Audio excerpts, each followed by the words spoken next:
of Race HU is now streaming live. Stay tuned.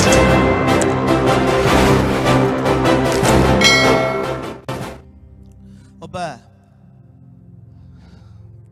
ತುಂಬ ಐಶ್ವರ್ಯನಾದಂಥ ಒಬ್ಬ ಮನುಷ್ಯ, ಅವನಿಗೆ ತುಂಬ ಐಶ್ವರ್ಯನಾದಂಥ ಮನುಷ್ಯ, ಅವನಿಗೆ ಒಂದು ಹವ್ಯಾಸ ಏನಂದರೆ,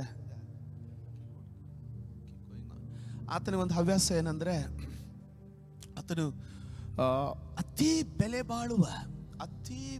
ಬಾಳುವ ಪೇಂಟಿಂಗ್ಗಳನ್ನು ಬೇರೆ ಬೇರೆ ಲೋಕದಲ್ಲಿ ಫೇಮಸ್ ಆಗಿರುವಂಥ ಆರ್ಟಿಸ್ಟ್ಗಳಿಂದ ಅತಿ ಬೆಲೆ ಬಾಳುವ ಪೇಂಟಿಂಗ್ಗಳನ್ನು ಕೊಂಡುಕೊಳ್ಳೋದು, ತನ್ನ ಭವ್ಯ ಮನೆಯಲ್ಲಿ ಅವುಗಳನ್ನು ಪ್ರದರ್ಶಿಸೋದು ಆತನಿಗೆ ತುಂಬ ಹವ್ಯಾಸ.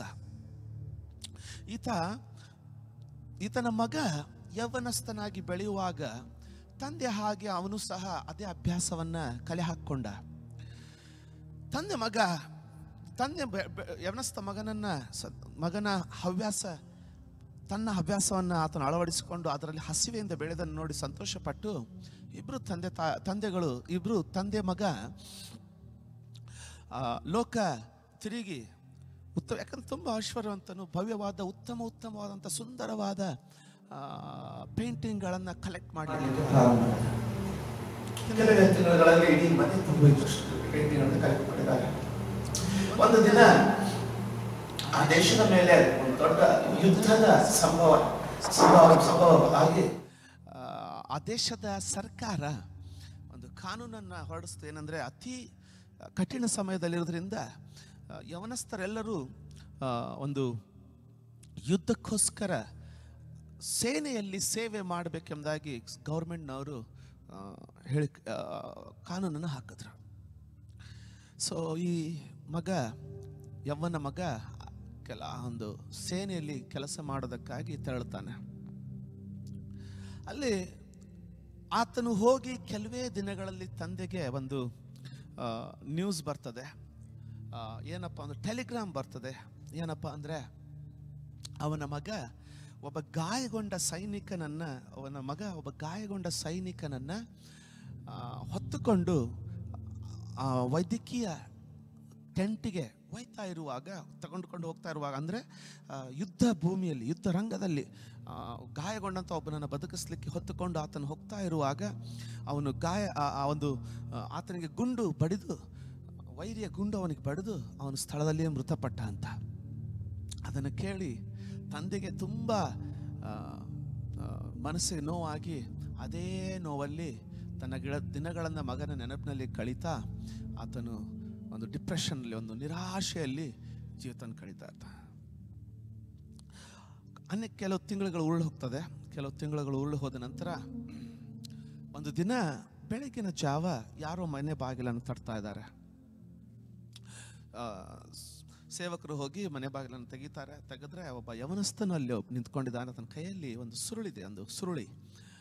ಅವನು ಯಜಮಾನನಿಗೋಸ್ಕರ ಕೇಳ್ತಾನೆ. ಈ ತಂದೆ ಅಲ್ಲಿ ಬರ್ತಾನೆ, ಪರಿಚಯ ಮಾಡಿಕೊಡ್ತಾನೆ. ಯವನಸ್ಥನ ಇವರಿಗೆ ಪರಿಚಯ ಮಾಡಿಕೊಡ್ತಾನೆ. ಯವನಸ್ಥನ ಹೇಳ್ತಾನೆ, ನಾನು ನಿಮ್ಮ ಮಗನ ಜೊತೆಗೆ ಸೇನೆಯಲ್ಲಿ ಸೇವೆ ಮಾಡ್ತಾ ಇದ್ದಾಗ ನಿಮಗೆ ಟೆಲಿಗ್ರಾಮ್ ಬಂದಿರ್ಬೋದು, ನಿಮ್ಮ ಮಗ ಬದುಕಿಸ್ಲಿಕ್ಕೆ ಗಾಯಗೊಂಡಂಥ ಒಬ್ಬ ಸೈನಿಕನನ್ನು ತನ್ನ ಮೇಲೆ ಹೊತ್ಕೊಂಡು, ತನ್ನ ಹೆಗಲ ಮೇಲೆ ಹಾಕ್ಕೊಂಡು ಅವನನ್ನು ತಪ್ಪಿಸೋದಕ್ಕೆ ಹೋಗ್ತಾ ಇದ್ದಾಗ ಅವನಿಗೆ ಗುಂಡು ಬಡೀತು ಅಂದಾಗಿ ನಿಮಗೆ ಟೆಲಿಗ್ರಾಮ್ ಬಂದಿರ್ಬೋದು. ಆತನನ್ನು ಹೊತ್ತುಕೊಂಡು ಬದುಕಿಸಿದಂಥ ಯವನಸ್ಥನು ನಾನೇ ಅಂತ ಪರಿಚಯ ಮಾಡ್ಕೊಳ್ತಾನೆ. ಆಗ ತಂದೆ ಕಣ್ಣಲ್ಲಿ ನೀರು ಸುರಿಲಿಕ್ಕೆ ಪ್ರಾರಂಭ ಆಗುತ್ತೆ. ಮಗನ ನೆನಪು ಇವನ ಒಳಕದು ಪ್ರೀತಿಯಿಂದ ಬಹಳ ಅಂತ ಕಡೆನ ಮಾತಾಡಿಸಿ ಇಬ್ಬರು ಮಾತಾಡ್ತಾ ಇರುವಾಗ ಆ ಭವ್ಯವಾದ ಮನೆಯಲ್ಲಿದ್ದಂಥ ಎಲ್ಲ ಪೇಂಟಿಂಗ್ಗಳನ್ನು ನೋಡಿ ಈ ಯವನಸ್ಥನು ಬಹಳ ಅಚ್ಚರಿಗೊಳ್ತಾನೆ. ಅವನಿಗೆ ಬಹಳ ಆಶ್ಚರ್ಯ ಆಗುತ್ತೆ. ಇಷ್ಟು ಬೆಲೆ ಬಾಳುವ, ಮಿಲಿಯನ್ ಗಟ್ಟಲೆ ದುಡ್ಡು ಬೆಲೆ ಬಾಳುವಂಥ ಪೇಂಟಿಂಗ್ಗಳನ್ನು ಮನೆಯಲ್ಲೆಲ್ಲ ಹಾಕಿದ್ದಾರೆ. ಆಗ ತಂದೆ ತನ್ನ ಅನುಭವನ, ತನ್ನ ಕಥೆಯನ್ನು ಹೇಳ್ತಾನೆ. ಯಾವ ರೀತಿ ಅವನ ಮಗ ಬೇರೆ ಬೇರೆ ದೇಶಗಳಲ್ಲಿ ಲೀಲಾಮ್ಗಳಾಗುವಾಗ, ಪ್ರದರ್ಶನಗಳಾಗುವಾಗ ಇಬ್ಬರು ಹೋಗಿ ಆ ಪ್ರದರ್ಶನಗಳಿಂದ ಬೆಲೆ ಬಾಳುವಂಥ ಈ ಪೇಂಟಿಂಗ್ಗಳನ್ನು ಹೆಂಗೆ ಕೊಂಡ್ಕೊಂಡ್ವಿ, ನನ್ನ ಹಾಗೇನೆ ನನ್ನ ಮಗನು ಯಾವ ರೀತಿ ಅದ್ರ ಬಗ್ಗೆ ಆಸೆನ ಹುಟ್ಟಿಸ್ಕೊಂಡ ಅಂತ ಹಂಚ್ಕೊಂಡು ತನ್ನ ಕಷ್ಟನ ದುಃಖವನ್ನು ಮಗನ ಜೊತೆ ಹಂಚ್ಕೊಳ್ತಾನೆ, ಹುಡುಗನ ಜೊತೆ ಯವನಸ್ಥನ ಜೊತೆ ಹಂಚ್ಕೊಂಡು ನೀನು ಇಲ್ಲೇ ಇದ್ದು ಹೋಗ್ಬೇಕು, ಇವತ್ತು 1-2 ದಿನ ನಮ್ಮ ಜೊತೆಗಿದ್ದು ಹೋಗ್ಬೇಕಂತ ಅವನನ್ನು ಒಂದು ಗೆಸ್ಟ್ ರೂಮಿಗೆ ಅವನಿಗೆ ಅನುಕೂಲ ಮಾಡಿಕೊಡ್ತಾನೆ. ಆಗ ತಂದೆ ಆ ಇಬ್ಬರು ಕೂತ್ಕೊಂಡು ಊಟ ಮಾಡುವಾಗ ಈತನ ಕೈಯಲ್ಲಿ ಸುರುಳಿ ಇತ್ತು ನೋಡಿ. ಸೊ ತಂದೆ ಕೇಳ್ದ, ಅದು ಹಿರಿಯ ವ್ಯಕ್ತಿ ತಂದೆ ಕೇಳ್ತಾನೆ, ಆ ಸುರುಳಿ ಏನು ಅಂತ. ಈತ ಭಾಳ ಮುಜುಗರ ಮಾಡ್ಕೊಂಡು ಏನಿಲ್ಲ ಬಿಡಿ ಅಂತ ಅದನ್ನು ತೆಗೆದಿಡ್ಲಿಕ್ಕೆ ನೋಡ್ತಾನೆ. ಇಲ್ಲ ಏನು ಹೇಳಂತ ಹೇಳಿದಾಗ ಅವಾಗ ಯವನಸ್ಥನ ಹೇಳ್ತಾನೆ, ಏನಿಲ್ಲ, ನನ್ನನ್ನು ಬದುಕಿಸಿದಂಥ ಆ ವ್ಯಕ್ತಿ ನಿಮ್ಮ ಮಗನ ನೆನಪಿನಲ್ಲಿ ನನಗೆ ಗುಣಮುಖನಾಗಿ ಮನೆಗೆ ಬಂದಾಗ ನಾನು ಸಹ ಒಬ್ಬ ಚಿತ್ರಕಲೆ ಮಾಡುವವನು, ಆದರೆ ನಿಪುಣನಲ್ಲ. ಆದರೆ ನಿಮ್ಮ ಮಗನ ಒಂದು ಚಿತ್ರವನ್ನು ನಾನು ಬಿಡಿಸಿದೆ, ನಿಮಗೆ ಅದನ್ನು ಕೊಟ್ಟು ನಿಮ್ಮ ಮಗನು ನನಗೆ ಮಾಡಿದಂಥ ಉಪಕಾರಕ್ಕಾಗಿ ಧನ್ಯವಾದಗಳನ್ನು ಅರ್ಪಿಸಿ ಹೋಗ್ಲಿಕ್ಕಂತ ಬಂದಿದ್ದೆ. ಆದರೆ ಇಲ್ಲಿರುವಂಥ ಇಷ್ಟು ವರ್ಲ್ಡ್ ಫೇಮಸ್ ಲೋಕದಲ್ಲಿ ಇಷ್ಟು ಫೇಮಸ್ ಆಗಿರುವಂಥ ಜನರು ಚಿತ್ರಕಲೆ ಮಾಡುವವರ ಚಿತ್ರಗಳನ್ನು ಇಷ್ಟು ಕೊಂಡುಕೊಂಡು ಇಷ್ಟು ಬೆಲೆ ಬಾಳೋದನ್ನು ಕೊಂಡುಕೊಂಡು ಹಾಕಿರುವಾಗ ಈ ಚಿತ್ರ ಯಾವ ಮೂಲೆಗೆ ಬಿಡಿ, ನಾನು ಅಷ್ಟು ನಿಪುಣನಲ್ಲ ಅಂತ ಆತನ ಮುಜುಗರದಿಂದ ಮಾತಾಡುವಾಗ ತಂದೆ ಅದನ್ನು ಬಿಡಿಸಿ ನೋಡ್ತಾನೆ. ಅದರಲ್ಲಿ ತನ್ನ ಮಗನ ಚಿತ್ರ ಇರ್ತದೆ. ಅವನು ಅದನ್ನು ತಗೊಂಡು ತನ್ನ ಸೇವಕರ ಕೈಯಲ್ಲಿ ಕೊಟ್ಟು ಏನೋ ಕಿವಿಯಲ್ಲಿ ಪಿಸು ನುಡಿ ನುಡಿದು ತಿರುಗಿ ಬಂದು, ಥ್ಯಾಂಕ್ ಯು, ಭಾಳ ಸುಂದರವಾಗಿ ಬಿಡಿಸಿದೀಯಾ, ನನಗಿರಲಿದ್ದು ಪೇಂಟಿಂಗು, ಭಾಳ ಸುಂದರವಾಗಿ ಬಿಡಿಸಿದ್ಯಾ ಅಂತ ಹೇಳಿಬಿಟ್ಟು ನೀನು ವಿಶ್ರಾಮ ತೆಗೆದುಕೊ ಅಂತ. ಈ ಯವನಸ್ಥ ಹುಡುಗ ಒಂದು 2 ದಿನ ಅಲ್ಲೇ ಉಳ್ಕೊಳ್ತಾನೆ. 2 ದಿನಗಳ ಒಂದೊಂದು ದಿನ ಕೊನೆಯ ದಿನ ಆತನ ಹೋಗುವ ದಿನ ಈ ತಂದೆ ಬಂದು ಅವನ ಬಾಗಿಲು ತಡ್ತಾನೆ, ಆತನ ಗೆಸ್ಟ್ ರೂಮಿನ ಬಾಗಿಲು ತಡ್ತಾನೆ. ಯವನಸ್ಥನ ಹೊರಗೆ ಬರ್ತಾನೆ, ಬಾ ನಿನಗೇನೋ ತೋರಿಸ್ಬೇಕಂತ ಕರ್ಕೊಂಡು ಬರ್ತಾರೆ. ಅಲ್ಲಿ ಹಾಲಲ್ಲಿ ಬಂದರೆ ಅಲ್ಲಿ ಗೋಡೆ ಮೇಲೆ ಅತಿ ಬೆಲೆ ಬಾಳುವಂಥ ಒಂದು ಚಿತ್ರ ಹಾಕಲ್ಪಟ್ಟಂಥ ಸ್ಥಳದಲ್ಲಿ ಆ ಚಿತ್ರವನ್ನು ತೆಗೆದು ಹಾಕಿ ತನ್ನ ಕೈಯಿಂದ ಬಿಡಿಸಿದಂಥ ತನ್ನ ಮಗನ ಚಿತ್ರವನ್ನು ಆತನ ಗೋಡೆ ಮೇಲೆ ಹಾಕಿದ್ದಾನೆ. ಅದು ಸುಂದರವಾದ ಬಂಗಾರದ ಫ್ರೇಮನ್ನು ಮಾಡಿಸಿ ಅದ್ರ ಮೇಲೆ ಒಂದು ಸುಂದರವಾದ ಲೈಟಿನ ಬೆಳಕು ಬೀಳುವಂಥ ಒಂದು ಲೈಟನ್ನು ಹಾಕಿಸಿ ಅದನ್ನು ಆ ಗೋಡೆ ಮೇಲೆ ಹಾಕಿದ್ದಾನೆ. ಈ ಮಗ ತುಂಬಾ ಮುಜುಗರಪಟ್ಟು, ನನ್ನ ಪೇಂಟಿಂಗ್ ಇಷ್ಟ ಆಯ್ತಾ ನಿಮಗೆ, ಅದನ್ನ ಇಷ್ಟು ಮುಖ್ಯವಾದ ಸ್ಥಾನದಲ್ಲಿ ನಿಮ್ಗೆ ಕೂತ್ಕೊಳ್ಳುವಂಥ ಸ್ಥಳದಲ್ಲಿ ಕಾಣುವ ರೀತಿಯಲ್ಲಿ ಹಾಕಿದ್ದೀರಲ್ಲ ಅಂತ ಕೇಳಿದ್ರೆ ತಂದೆ ಹೇಳ್ತಾನೆ, ಇಲ್ಲ, ಆ ಪೇಂಟಿಂಗ್ ಅಲ್ಲಿರುವಂತ ನನ್ನ ಮಗ ಅಷ್ಟು ಪ್ರಾಮುಖ್ಯ, ಅದು ಹೆಂಗೆ ಇರಲಿ, ನೀನು ಚಿತ್ರ ಬಿಡಿಸಿದ ಹೆಂಗೆ ಇರಲಿ, ಆದ್ರೆ ಅದರಲ್ಲಿರುವಂತ ನನ್ನ ಮಗನ ಮುಖ ತುಂಬಾ ಪ್ರಾಮುಖ್ಯ ಅಂತ ಹೇಳ್ತಾನೆ. ಇದನ್ನು ಓದುವಾಗ ನನಗೆ ಕರ್ತನು ಮಾಡಿದಂಥ ವಿಷಯಗಳನ್ನ ಎಷ್ಟು ಅದ್ಭುತವಾದ ರೀತಿಯಲ್ಲಿ ಮನಸ್ಸಿಗೆ ತಾಗಲಿಕ್ಕೆ ಸ್ಟಾರ್ಟ್ ಆಯಿತು. ಇಂಗ್ಲೀಷ್ನನ್ನು ನೋಡಿದವ್ರಿಗೆ ಇದು ರಿಪಿಟೇಷನ್ ಆಗಿರಬಹುದು, ಆದರೆ ಕರ್ತನ ಭೋಜನವಿರೋದ್ರಿಂದ ಎರಡರಲ್ಲಿ ಹಚ್ಕೊಳ್ಬೇಕಂತ ನಾನು ವಿಚಾರ ಮಾಡಿದೆ. ಸ್ವಲ್ಪ ಯೋಚಿಸಿ ನೋಡಿ. ಕರ್ತನಿಗೆ ಅನೇಕ ಜನರಲ್ಸ್ ಅಂತ ಹೇಳ್ತೀವಿ, ಯೋಧರು ಕರ್ತನ ರಾಜ್ಯದಲ್ಲಿ ಎದ್ರು. ಒಂದು ವೇಳೆ ಆ ತಂದೆಯನ್ನು ನಾವು ಕರ್ತನಿಗೆ ಹೋಲಿಸೋದಾಗಿದ್ರೆ, ಒಂದು ವೇಳೆ ಆ ತಂದೆಯನ್ನು ನಾವು ನಮ್ಮ ಪರಲೋಕದ ತಂದೆಗೆ ಹೋಲಿಸೋದಾಗಿದ್ರೆ, ಆತನ ಭವ್ಯವಾದ ಅರಮನೆಯಲ್ಲಿ ಒಬ್ಬರಿಗಿಂತ ಒಬ್ಬರು ಶ್ರೇಷ್ಠವಾದ ವ್ಯಕ್ತಿಗಳ ಸುಂದರವಾದ ಬಲಶಾಲಿಗಳಾದವರ ಒಂದು ಫೋಟೋಗಳು, ಒಂದು ಪೊರ್ಟ್ರೇಟ್, ಒಂದು ಫೋಟೋಗಳಲ್ಲಿ ಹಾಕಲ್ಪಟ್ಟಿದೆ.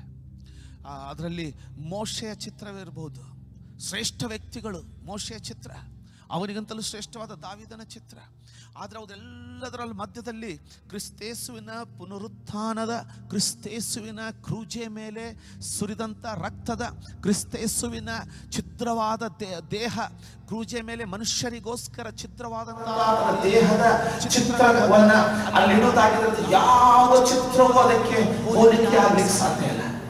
ಯಾಕಂದ್ರೆ ಅವರಲ್ಲಿ ಪ್ರತಿಯೊಬ್ಬರು, ಅದು ಮೋಶೆ ಆಗಿರಲಿ, ದಾವೀದನಾಗಿರಲಿ, ಅದು ಯೋಸೇಫನಾಗಿರಲಿ, ಅವರ ಚಿತ್ರಗಳು ಹೇಳುವಂತ ಕಥೆ ಅವರ ಸಂತತಿಗೆ, ತಮ್ಮ ಸಂತತಿಗೆ ಅವರು ತನ್ನಂತ ಬಿಡುಗಡೆಯನ್ನು ಘೋಷಿಸ್ತಾ ಇದ್ದಿರಬಹುದು.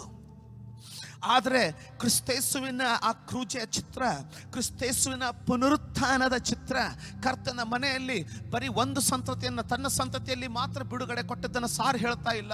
ಆದರೆ ಭೂಮಿಯಲ್ಲಿ ಹುಟ್ಟಿದಂತ ಪ್ರತಿಯೊಂದು ಸಂತತಿಗೆ, ಅಂತ್ಯದವರೆಗೆ, ಹುಟ್ಟಿದಂತ ಪ್ರತಿಯೊಂದು ಸಂತತಿ, ಅಂತ್ಯದವರೆಗೆ ಬರಲಿಕ್ಕಿರುವಂತ ಪ್ರತಿಯೊಂದು ಸಂತತಿಯ ಬಿಡುಗಡೆಯ ಕಥೆಯನ್ನ ಆ ಒಂದು ಚಿತ್ರ ಚಿತ್ರೀಕರಿಸ್ತದೆ.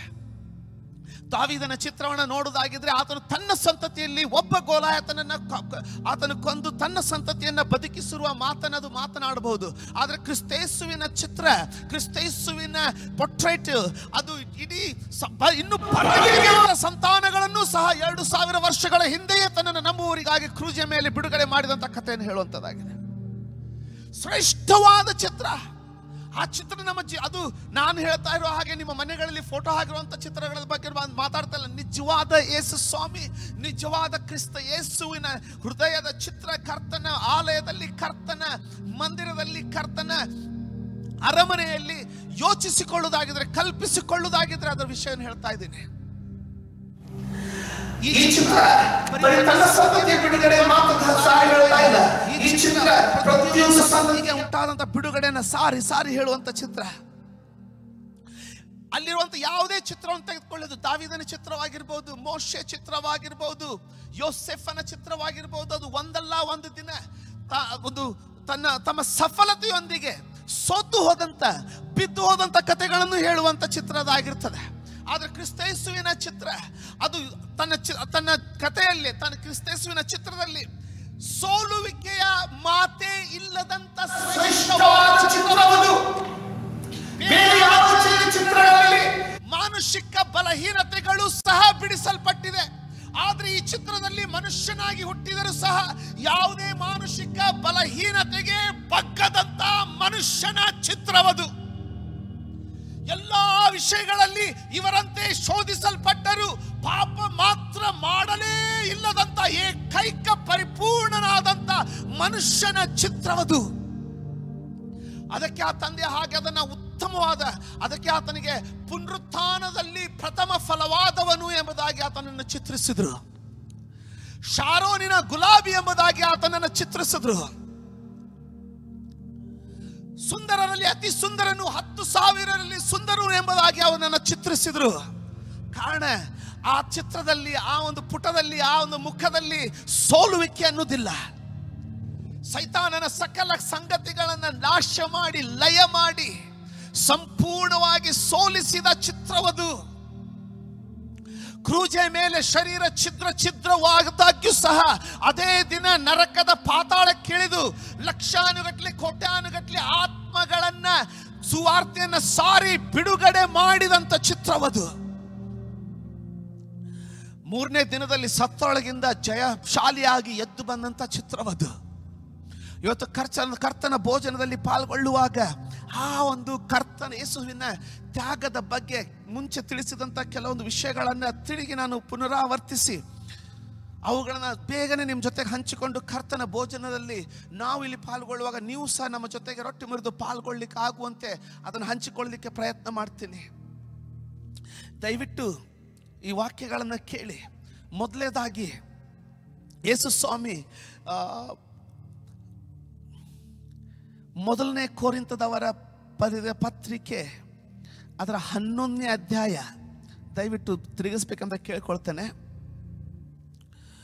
ಮೊದಲನೆಯ ಕೊರಿಂಥದವರಿಗೆ ಬರೆದ ಪತ್ರಿಕೆ ಅದರ 11ನೇ ಅಧ್ಯಾಯ. ನಾನು ನಿಮಗೆ ತಿಳಿಸಿಕೊಟ್ಟ ಉಪದೇಶವನ್ನು ಕರ್ತನಿಂದ ಹೊಂದಿದೆನು. ಅದೇನೆಂದರೆ, ಕರ್ತನಾದ ಯೇಸು ತಾನು ಹಿಡಿದು ಕೊಡಲ್ಪಟ್ಟ ರಾತ್ರಿಯಲ್ಲಿ ರೊಟ್ಟಿಯನ್ನು ತೆಗೆದುಕೊಂಡು ದೇವರ ಸ್ತೋತ್ರ ಮಾಡಿ ಮುರಿದು, ಇದು ನಿಮಗೋಸ್ಕರವಾಗಿರುವ ನನ್ನ ದೇಹ, ನನ್ನ ದೇಹ. ಇದನ್ನು ಸ್ವಲ್ಪ ಮನಸ್ಸಲ್ಲಿ ವಿಚಾರಿಸಿಕೊಳ್ಳಿ. ನನ್ನ ದೇಹ, ನನ್ನನ್ನು ನೆಲೆಸಿಕೊಳ್ಳುವುದಕ್ಕೋಸ್ಕರ ಹೀಗೆ ಮಾಡಿರಿ ಅಂದನು. ಊಟವಾದ ಮೇಲೆ ಆತನು ಅದೇ ರೀತಿಯಾಗಿ ಪಾತ್ರೆಯನ್ನು ತೆಗೆದುಕೊಂಡು, ಈ ಪಾತ್ರೆಯು ನನ್ನ ರಕ್ತದಿಂದ ಸ್ಥಾಪಿತವಾಗುವ ಹೊಸ ಒಡಂಬಡಿಕೆಯನ್ನು ಸೂಚಿಸುತ್ತದೆ. ನಮ್ಮಲ್ಲಿ ಅನೇಕರಿಗೆ ಏನಾಗ್ತದೆ ಅಂದರೆ, ಕೆಲವರು ಹೊಸದಾಗಿ ಬಂದವರು, ಈ ವಾಕ್ಯವನ್ನು ನಾನು ಸ್ವಲ್ಪ ಬಿಡಿಸಿ ಹಂಚ್ಕೊಳ್ತೇನೆ. ಅದರಲ್ಲಿ ಹೊಸದಾಗಿ ಕ್ರಿಸ್ತನ ನಂಬಿಕೆಯಲ್ಲಿ ಸೇರಿರೋರಿಗೆ ಕೆಲವೊಂದು ಸಾರಿ ನನಗೂ ಸಹ ಬಾಲ್ಯಾವಸ್ಥೆಯಿಂದ ಕೆಲವೊಂದು ಪ್ರಶ್ನೆಗಳು. ಈ ಕರ್ತನ ಭೋಜನ ಅಂತ ಏನು ಕರಿತೀನೋ, ಕರ್ತನ ಶರೀರದಲ್ಲಿ ನಾನು ಹೇಗೆ ತಿನ್ನೋದು? ಆತನು ಜೀವಂತ ಇದ್ದಾಗಲೇ ಇಂಥ ಒಂದು ಘಟನೆ ಆತನ ಜೊತೆಗೆ ನಡೀತು. ಅದನ್ನು ಅವರು ಅರ್ಥ ಮಾಡಿಕೊಳ್ಳದೆ ಯೇಸು ಸ್ವಾಮಿಯನ್ನ ಹಿಂಬಾಲಿಸ್ತಾ ಇದ್ದ. ಮತ್ತಾಯನ ಬರೆದ ಸುವಾರ್ತೆಯನ್ನು ನೋಡ್ಕೊಳ್ತೇವೆ. ಯೇಸು ಸ್ವಾಮಿಯನ್ನ ಹಿಂಬಾಲಿಸ್ತಾ ಇದ್ದಂಥ 12 ಶಿಷ್ಯರನ್ನು ಹೊರತುಪಡಿಸಿ ಇನ್ನೂ ಅನೇಕ ಶಿಷ್ಯರು ಅವನನ್ನು ಹಿಂಬಾಲಿಸ್ತಾ ಇದ್ರು. ಆತನು ಒಂದು ಸಾರಿ, ಯಾವನು ನನ್ನ ಶರೀರದಲ್ಲಿ ತಿನ್ನೋದಿಲ್ಲೋ, ನನ್ನ ರಕ್ತದಿಂದ ಕುಡಿದಿಲ್ಲೋ, ಅವನು ನನ್ನಲ್ಲಿ ಸೇರಿಕೊಳ್ಳೋದಿಲ್ಲ, ನನಗೆ ಸಂಬಂಧಪಟ್ಟವನಲ್ಲ ಎಂಬುದಾಗಿ ಕಡುವಾಗಿ ನುಡಿಯುವಾಗ ಅದರಲ್ಲಿ ಅನೇಕರು, ಅಲ್ಲಿ ಸತ್ಯವೇದ ಹೇಳ್ತದೆ, ಅನೇಕರು. ಇದು ಕಠಿಣವಾದ ಮಾತು, ಇದು ಕಠಿಣವಾದ ಮಾತು. ಹೇಗೆ ನಾವು ಆತನ ಶರೀರದಿಂದ ತಿಂದು ಆತನ ರಕ್ತದಿಂದ ಕುಡಿಲಿಕ್ಕೆ ಸಾಧ್ಯ? ಎಂಬುದಾಗಿ ನೋವು ಪಟ್ಟು ಅವನನ್ನ ಬಿಟ್ಟರು, ಅವನನ್ನು ಹಿಂಬಾಲಿಸುವುದನ್ನು ಬಿಟ್ಟರು ಎಂಬುದಾಗಿ ಓದಿಕೊಳ್ತೇವೆ. ಅನೇಕರಿಗೆ ಹೊಸದಾಗಿ ನಂಬಿಕೆಯಲ್ಲಿ ಬರುವಾಗ ಈ ಪ್ರಕಟಣೆ ಇಲ್ಲದೆ ಹೋಗುವಾಗ ಅದನ್ನ ಶರೀರವನ್ನೇ, ಮನುಷ್ಯನ ಮಾಂಸವನ್ನೇ ತಿನ್ನೋ ರೀತಿಯಲ್ಲಿ ಕಲ್ಪಿಸ್ಕೊಳ್ತಾರೆ. ಇವತ್ತು ಸ್ವಲ್ಪ ಇದನ್ನ ಯಾರಾದರೂ ತೆಗಿತೀರಾ? ಅದನ್ನ ಟಿಕೆಟ್ ಅವನು ಇವತ್ತು ಅದನ್ನ ಸ್ವಲ್ಪ ನಾನು ನಿಮ್ಮ ಹೃದಯಗಳಿಂದ ಈ ತಪ್ಪು ಭಾವನೆಯನ್ನ ಅಥವಾ ಈ ಕಲ್ಪನೆಯನ್ನ ತೆಗೆದು ಹಾಕಲಿಕ್ಕೆ ಪ್ರಯತ್ನ ಮಾಡ್ತೀನಿ. ಯಾಕಂದ್ರೆ ದೇವರ ವಾಕ್ಯ ಸ್ಪಷ್ಟವಾಗಿರುವುದು, ಅದರಲ್ಲಿ ಯಾವುದೇ ಸಂಶಯ, ಯಾವುದೇ ರೀತಿಯ ಕಲ್ಮಶವಿಲ್ಲ. ಆದರೆ ನಮ್ಮ ಮನಸ್ಸುಗಳು ಸರಿಯಾದ ಪ್ರಕಟಣೆಯನ್ನ ಹೊಂದಿಕೊಳ್ಬೇಕಷ್ಟೇ. ಆದ ಕಾರಣ ಈ ವಾಕ್ಯವನ್ನು ಹೆಚ್ಚಾಗಿ ಹೋಗ್ತೀನಿ, ತುಂಬಾ ಹೊತ್ತು ತಗೊಳ್ಳಲ್ಲ. ನಿಮಗೆ ಕೂತು ಕೇಳುವಷ್ಟು ಕೆಪಾಸಿಟಿಯಲ್ಲಿ ಇದನ್ನು ಮುಗಿಸ್ಕೊಳ್ತೀನಿ. ಅದನ್ನು ಇವತ್ತು ಕರ್ತನ ಭೋಜನವನ್ನ ಅರ್ಥ ಮಾಡಿಕೊಂಡು, ಇದನ್ನು ಮುಂಚೆ ಒಂದು ಸಾರಿ ಬೋಧಿಸಿದ್ದೀನಿ, ಆದರೆ ಇವತ್ತು ಇನ್ನೂ ಆಳವಾಗಿ ಹೋಗ್ಲಿಕ್ಕೆ ಪ್ರಯತ್ನ ಮಾಡ್ತೀನಿ. ದೇವರ ಆತ್ಮನ ಕೃಪೆ ಕೊಡುವುದಾಗಿದ್ರೆ ಅದರ ಮರ್ಮವನ್ನ ಅರಿತುಕೊಂಡು ಆ ಕಲ್ಪನೆಯಿಂದ ಹೊರಬಂದು ನಿಜವಾಗಿ ಇದರ ಅರ್ಥವೇನೆಂಬುದನ್ನು ಗ್ರಹಿಸಿಕೊಂಡು ಪಾಲ್ಗೊಳ್ಳದೇ ಇರೋರು ಆತನಲ್ಲಿ ಇಲ್ಲದವರು ಎಂಬುದಾಗಿ ಆತನು ಹೇಳ್ದ. ಪಾಲ್ಗೊಳ್ಳುವರು ಆತನನ್ನು ನೆನಪಿಸಿಕೊಳ್ಳುವರು ಎಂಬುದಾಗಿ ಹೇಳ್ದ. ಅದಕ್ಕೋಸ್ಕರ ಒಂದೊಂದು ಹೆಜ್ಜೆಯಾಗಿ ಇದನ್ನು ನೋಡಿಕೊಳ್ಳೋಣ.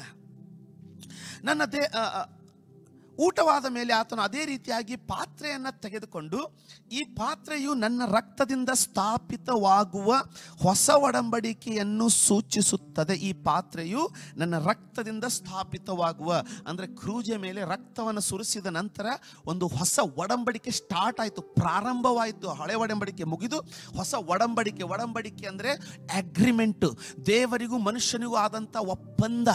ನೀನು ನನ್ನನ್ನು ನಿನ್ನ ರಕ್ಷಕನನ್ನಾಗಿ ಸ್ವೀಕರಿಸಿಕೊಳ್ಳುವುದಾಗಿದ್ರೆ ನಾನು ನಿನ್ನನ್ನು ರಕ್ಷಿಸಿ ಪರಲೋಕಕ್ಕೆ ಒಯ್ತೀನಿ ಅನ್ನುವಂಥ ಒಡಂಬಡಿಕೆ.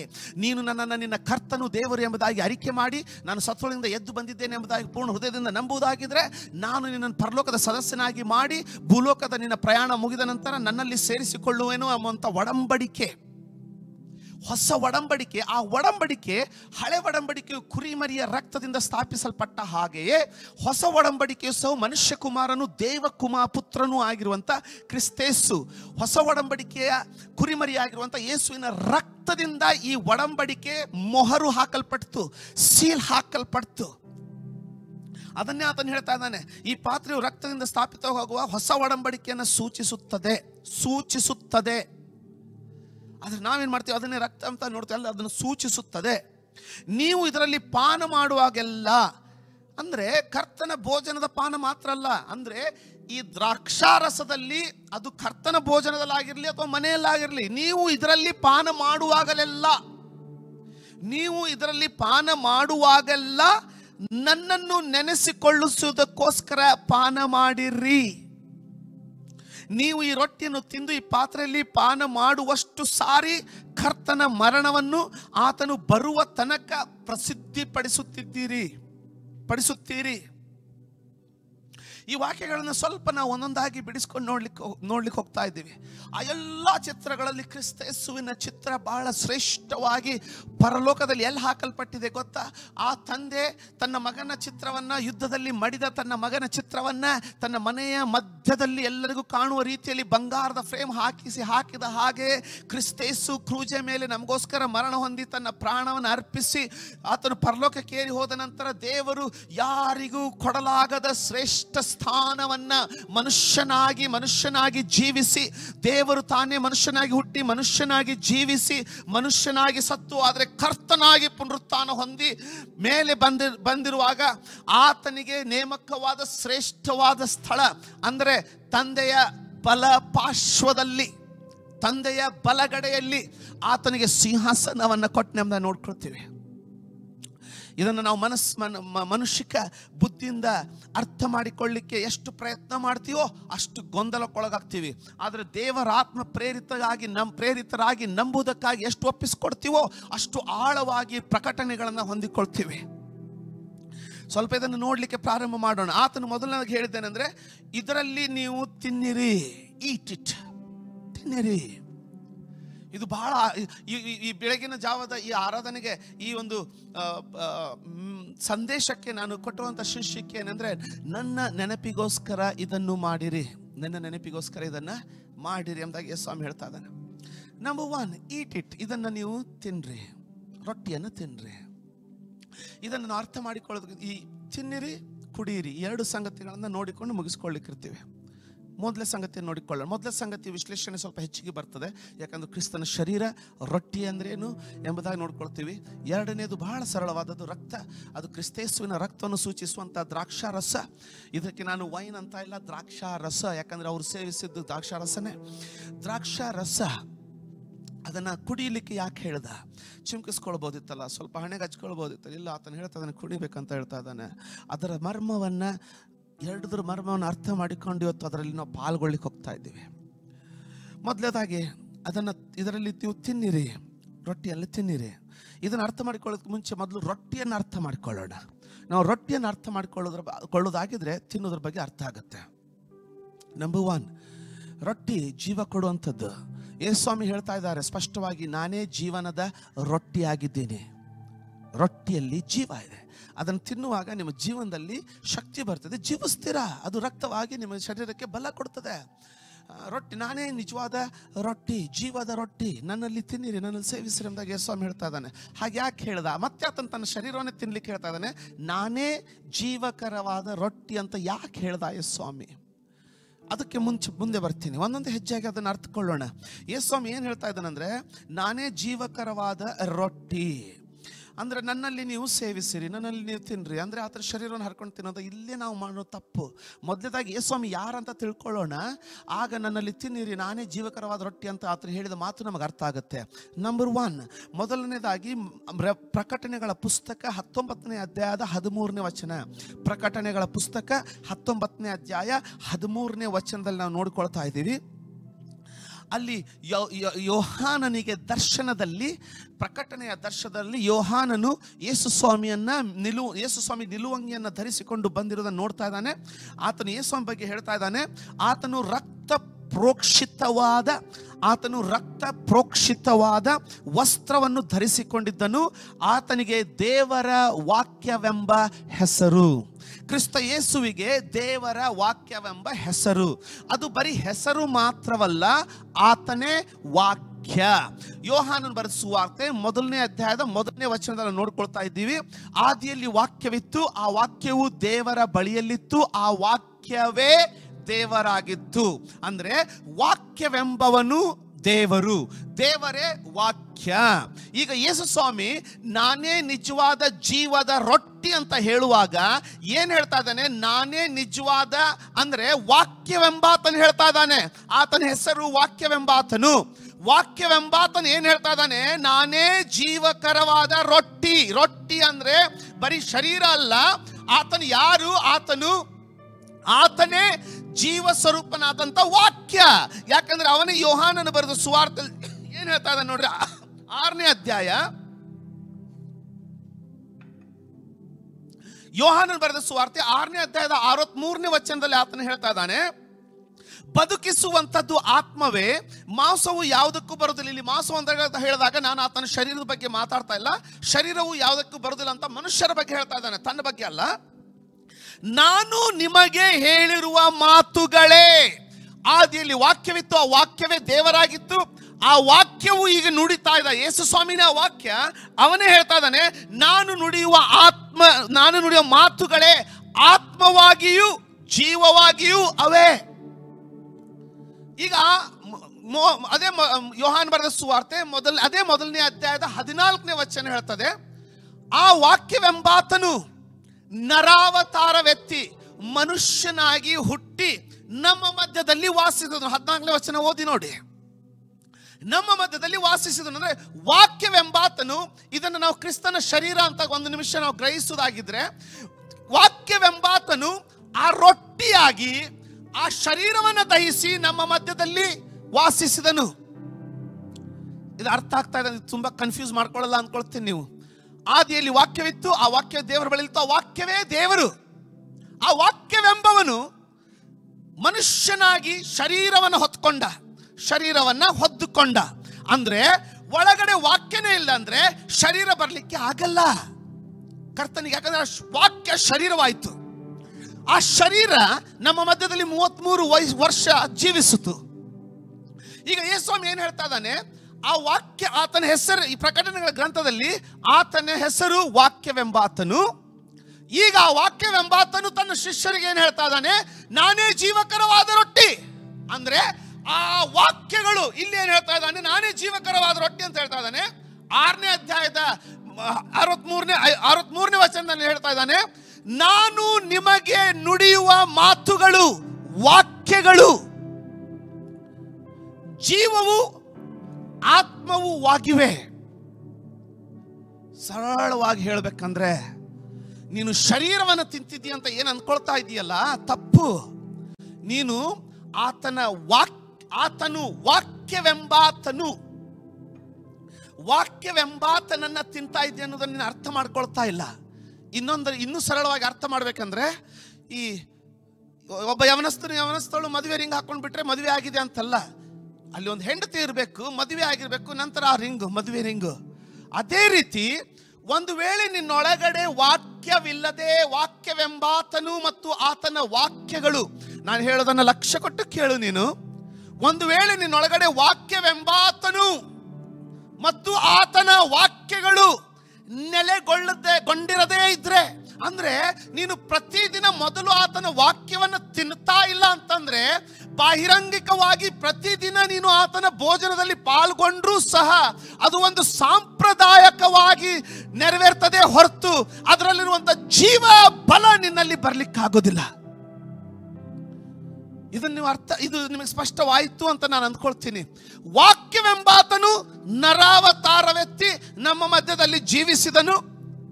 ಅಂದ್ರೆ ಎಲ್ಲಿವರೆಗೆ ಆತನ ವಾಕ್ಯ ನಮ್ಮೊಳಗಡೆ ಅಡಕವಾಗಿರೋದಿಲ್ವೋ, ಎಷ್ಟು ಆತನ ವಾಕ್ಯವನ್ನು ಓದೋದಕ್ಕಾಗಿ ಎಷ್ಟು ಒಪ್ಪಿಸ್ಕೊಡ್ತೀವೋ ಅಷ್ಟು ಬಲವಾದ ಅರ್ಥವನ್ನ, ಅಷ್ಟು ಬಲವಾದ ಬಿಡುಗಡೆಯನ್ನ ಆತನ ಮೇಜು ನಮಗೆ ತರಲಿಕ್ಕಿರ್ತದೆ. ಅದನ್ನು ಯೋಹಾನ 6:63 ಸ್ಪಷ್ಟಪಡಿಸಿದ್ದೀನಿ. ನಾವು ನಿಮಗೆ ಹೇಳುವ ಮಾತುಗಳೇ ಆತ್ಮವಾಗಿಯೂ ಜೀವವಾಗಿಯೂ. ಅದು ಬಿಡಿ, ಎಷ್ಟು ಚೆನ್ನಾಗಿ ಹೇಳ್ತಾ ಇದ್ದಾನೆ ಯೇಸು ಸ್ವಾಮಿ, ನೀವು ನನ್ನಲ್ಲಿಯೂ ನನ್ನ ವಾಕ್ಯಗಳು ನಿಮ್ಮಲ್ಲಿಯೂ ಅಡಕವಾಗಿರುವುದಾಗಿದ್ರೆ ನನ್ನ ಹೆಸರಿನಲ್ಲಿ ನೀವು ಏನೇನು ಕೇಳ್ಕೊಳ್ತಿರೋ ಅದನ್ನೆಲ್ಲ ತಂದೆಯು ನಿಮಗೋಸ್ಕರ ನೆರವೇರಿಸುವನು. ಯಾಕೆ ಯೇಸು ಸ್ವಾಮಿ ವಾಕ್ಯಕ್ಕೆ ಅಷ್ಟು ಒತ್ತಾಯ ಕೊಡ್ತಾ ಇದ್ದಾನೆ? ಕಾರಣ ಆತನೇ ವಾಕ್ಯ, ಆತನೇ ಜೀವಕರವಾದ ವಾಕ್ಯ. ಆತನ ಶರೀರ ಆ ವಾಕ್ಯದ ಮ್ಯಾನಿಫೆಸ್ಟೇಷನ್. ಆ ವಾಕ್ಯವು ಮನುಷ್ಯ ರೂಪ ಧರಿಸಿರುವುದೇ ಆತನ ಶರೀರ. ಒಂದು ವೇಳೆ ಆತನ ಶರೀರವನ್ನು ಸೂಚಿಸುವಂತ ರೊಟ್ಟಿಯನ್ನು ಮುರಿದು ಅದರಲ್ಲಿ ಪಾಲ್ಗೊಳ್ಳುವಾಗ ಒಂದು ವೇಳೆ ನಮ್ಮ ಜೀವಿತದಲ್ಲಿ ನಾವು ಆತನ ವಾಕ್ಯದಲ್ಲಿ ನೆಲೆಗೊಂಡಿಲ್ಲದೆ ಹೋದ್ರೆ ನಾವು ಬರೀ ಸಂಪ್ರದಾಯವನ್ನೇ ನೆರವೇರಿಸ್ತಾ ಇದ್ದೀವೇ ಹೊರತು ಆ ರೊಟ್ಟಿಯ ಪ್ರಕಟಣೆಯನ್ನು ನಾವು ಹೊಂದಿಕೊಂಡಿಲ್ಲ. ಆ ರೊಟ್ಟಿಯ ಪ್ರಕಟಣೆ ನೀನು ಹೊಂದಿಕೊಳ್ಳಬೇಕಾಗಿರುವುದಾಗಿದ್ರೆ ನೀನು ಪ್ರತಿ ದಿನ ಮೊದಲು ಆತನ ವಾಕ್ಯದಲ್ಲಿ ಸತತವಾಗಿ ಓದಿ, ಸತತವಾಗಿ ಧ್ಯಾನಿಸಿ ನೆಲೆಗೊಂಡವನಾಗಿರ್ಬೇಕು. ಇದು ರೊಟ್ಟಿ, ಕ್ರಿಸ್ತನ ಶರೀರವನ್ನು ಸೂಚಿಸುವಂತ ಆತನ ರೊಟ್ಟಿ ಆತನ ವಾಕ್ಯದ ಮನುಷ್ಯತ್ವ, ಆತನ ವಾಕ್ಯ ಮನುಷ್ಯನಾಗಿ ಪ್ರಕಟವಾಗಿರುವುದನ್ನ ಪ್ರತಿಬಿಂಬಿಸುವುದು.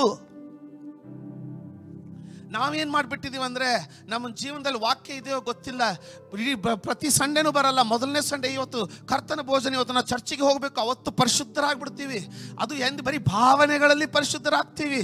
ಅವತ್ತು ನನ್ನಾಗೆ ಏನೋ ಬೆಳೆ ಶರ್ಟ್ ಹಾಕೊಂಡ್ಬಿಟ್ಟು ಶೂಸ್ ತೆಗೆದ್ಬಿಟ್ಟು ಅದನ್ನ ಸೇವಿಸ್ಬಿಟ್ರೆ ಕರ್ತನನ್ನು ಮೆಚ್ಚಿಸಿದೀವಿ ಎಂಬುದಾಗಿ ಅರ್ಥ ಅಂದ್ಕೊಳ್ತೀವಿ. ಸಮಾಧಾನ ಆಗುತ್ತೆ, ನಮಗೆ ತೃಪ್ತಿ ಆಗುತ್ತೆ ನಮಗೆ. ಆದ್ರೆ ಅದರ ಮರ್ಮವನ್ನೇ ಅರ್ಥ ಮಾಡ್ಕೊಳ್ತಾ ಇಲ್ಲ. ಆ ರೊಟ್ಟಿ ವಾಕ್ಯವೆಂಬವನನ್ನು ಸೂಚಿಸ್ತದೆ. ವಾಕ್ಯನೇ ಇಲ್ಲ ಅಂದ್ರೆ ಆ ರೊಟ್ಟಿ ಇಲ್ಲ. ಯಾಕೆಂದ್ರೆ ವಾಕ್ಯವೆಂಬಾತನು ಆ ರೊಟ್ಟಿ ಆದ. ವಾಕ್ಯನೇ ಇಲ್ಲ ಅಂದ್ರೆ ಆ ರೊಟ್ಟಿಗೆ ಅರ್ಥನೇ ಇಲ್ಲ. ನಮ್ಮ ಅಡಿಗೆ ಮನೆ ರೊಟ್ಟಿಗೂ ಈ ರೊಟ್ಟಿಗೂ ವ್ಯತ್ಯಾಸವೇ ಇಲ್ಲ. ಆದ್ರೆ ನಮ್ಮ ಜೀವನದಲ್ಲಿ ಆತನ ವಾಕ್ಯಕ್ಕೆ ನಾವು ಮೊದಲನೆಯ ಸ್ಥಾನ, ಮೊದಲನೆಯ ವಿಧೇಯತ್ವ, ಮೊದಲನೆಯ ಒಪ್ಪಿಸುವಿಕೆಯನ್ನು ಕೊಟ್ಟಿರುವುದಾಗಿದ್ರೆ ಅದು ಬರೀ ರೊಟ್ಟಿ ಮಾತ್ರವಲ್ಲ, ನಮಗೋಸ್ಕರ ಮುರಿಯಲ್ಪಟ್ಟಿರುವಂತಹ ಕ್ರಿಸ್ತೇಶುವಿನ ಶರೀರ.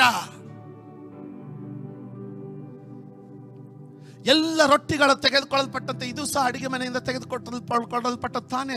ಆದರೆ ವ್ಯತ್ಯಾಸವೇನು? ಅದು ಯಾರ ಕೈಯಲ್ಲಿದೆಯೋ ಆ ವ್ಯಕ್ತಿ, ಯಾರ ಕೈಯಲ್ಲಿ, ಯಾರ ಮನೆಯಲ್ಲಿ ಅದು ಮುರಿಯಲ್ಪಡ್ತಾ ಇದೆಯೋ ಆ ಕುಟುಂಬ ದೇವರ ವಾಕ್ಯಕ್ಕೆ, ದೇವರ ಒಡಂಬಡಿಕೆಗೆ ಒಪ್ಪಿಸಲ್ಪಟ್ಟಂತ ಕುಟುಂಬವಾಗಿರೋದ್ರಿಂದ ಆ ರೊಟ್ಟಿ ಕ್ರಿಸ್ತನ ಶರೀರವನ್ನಾಗಿ ಅದು ನಮ್ಮನ್ನು ಆಶೀರ್ವದಿಸ್ತದೆ. ನಾನು ಅನ್ಕೊಳ್ತೀನಿ ನಿಮಗೆ ಅರ್ಥ ಆಗ್ತಾ ಇದೆ ಅನ್ಕೊಳ್ತೀನಿ. ಯೋಹಾನ್ ತಿರುಗೊಮ್ಮೆ ಬಿಡಿಸಿ ಹೇಳಿ ಮುಗಿಸ್ತೀನಿ ಕೇಳಿ ರೊಟ್ಟಿ ಬಗ್ಗೆ. ಆದಿಯಲ್ಲಿ ವಾಕ್ಯವಿತ್ತು, ಆ ವಾಕ್ಯವು ದೇವರ ಬಳಿಯಲ್ಲಿತ್ತು, ಆ ವಾಕ್ಯವೇ ದೇವರಾಗಿತ್ತು. ಆ ವಾಕ್ಯವೆಂಬಾತನು ಅಂದ್ರೆ ಆ ದೇವರು. ಅಲ್ಲಿ ಇನ್ನೂ ಸುಂದರವಾಗಿ ನಾವು ಗುರುತಿಸಲ್ಪಡಬೇಕಾದಂಥ ಇನ್ನೊಂದು ವಿಷಯ ನೋಡಿ. ಯೋಹಾನ 1ನೇ ಅಧ್ಯಾಯದ ಮೊದಲಿನ 3 ವಚನಗಳು. ಆ ವಾಕ್ಯವು ದೇವರಾಗಿತ್ತು, ಆ ವಾಕ್ಯವೆಂಬವನು ಆದಿಯಲ್ಲಿ ದೇವರ ಬಳಿಯಲ್ಲಿದ್ದನು. ಆ ವಾಕ್ಯವೆಂಬವನು ರೊಟ್ಟಿ, ಆತ ಈ ಕ್ರಿಸ್ತೇಸುವಿನ ಶರೀರ, ಆ ವಾಕ್ಯ. ಯಾಕೆಂದ್ರೆ ಅವನೇ ನರಾವತಾರ ಎತ್ತಿದ ನೋಡಿ, ಅವನೇ ಯೇಸು ಸ್ವಾಮಿ. ಪ್ರಾರಂಭದಲ್ಲಿ ಆದಿಯಲ್ಲಿ ಯೇಸು ಸ್ವಾಮಿ ದೇವರ ಬಳಿಯಲ್ಲಿದ್ದನು. ಆತನ ಮೂಲಕವಾಗಿ ಸಮಸ್ತವೂ ಉಂಟಾಯಿತು. ಕ್ರಿಸ್ತೇಸು ಇಲ್ಲದೆ ಯಾವುದೂ ಉಂಟಾಗಲೇ ಇಲ್ಲ. ಉಂಟಾಗಿರುವ ವಸ್ತುಗಳಲ್ಲಿ ಆತನಿಲ್ಲದೆ ಒಂದಾದರೂ ಉಂಟಾಗಲಿಲ್ಲ. ಅಂದ್ರೆ ನೀನು ಉಂಟಾಗಿರುವುದು ಆತನಿಂದಲೇ.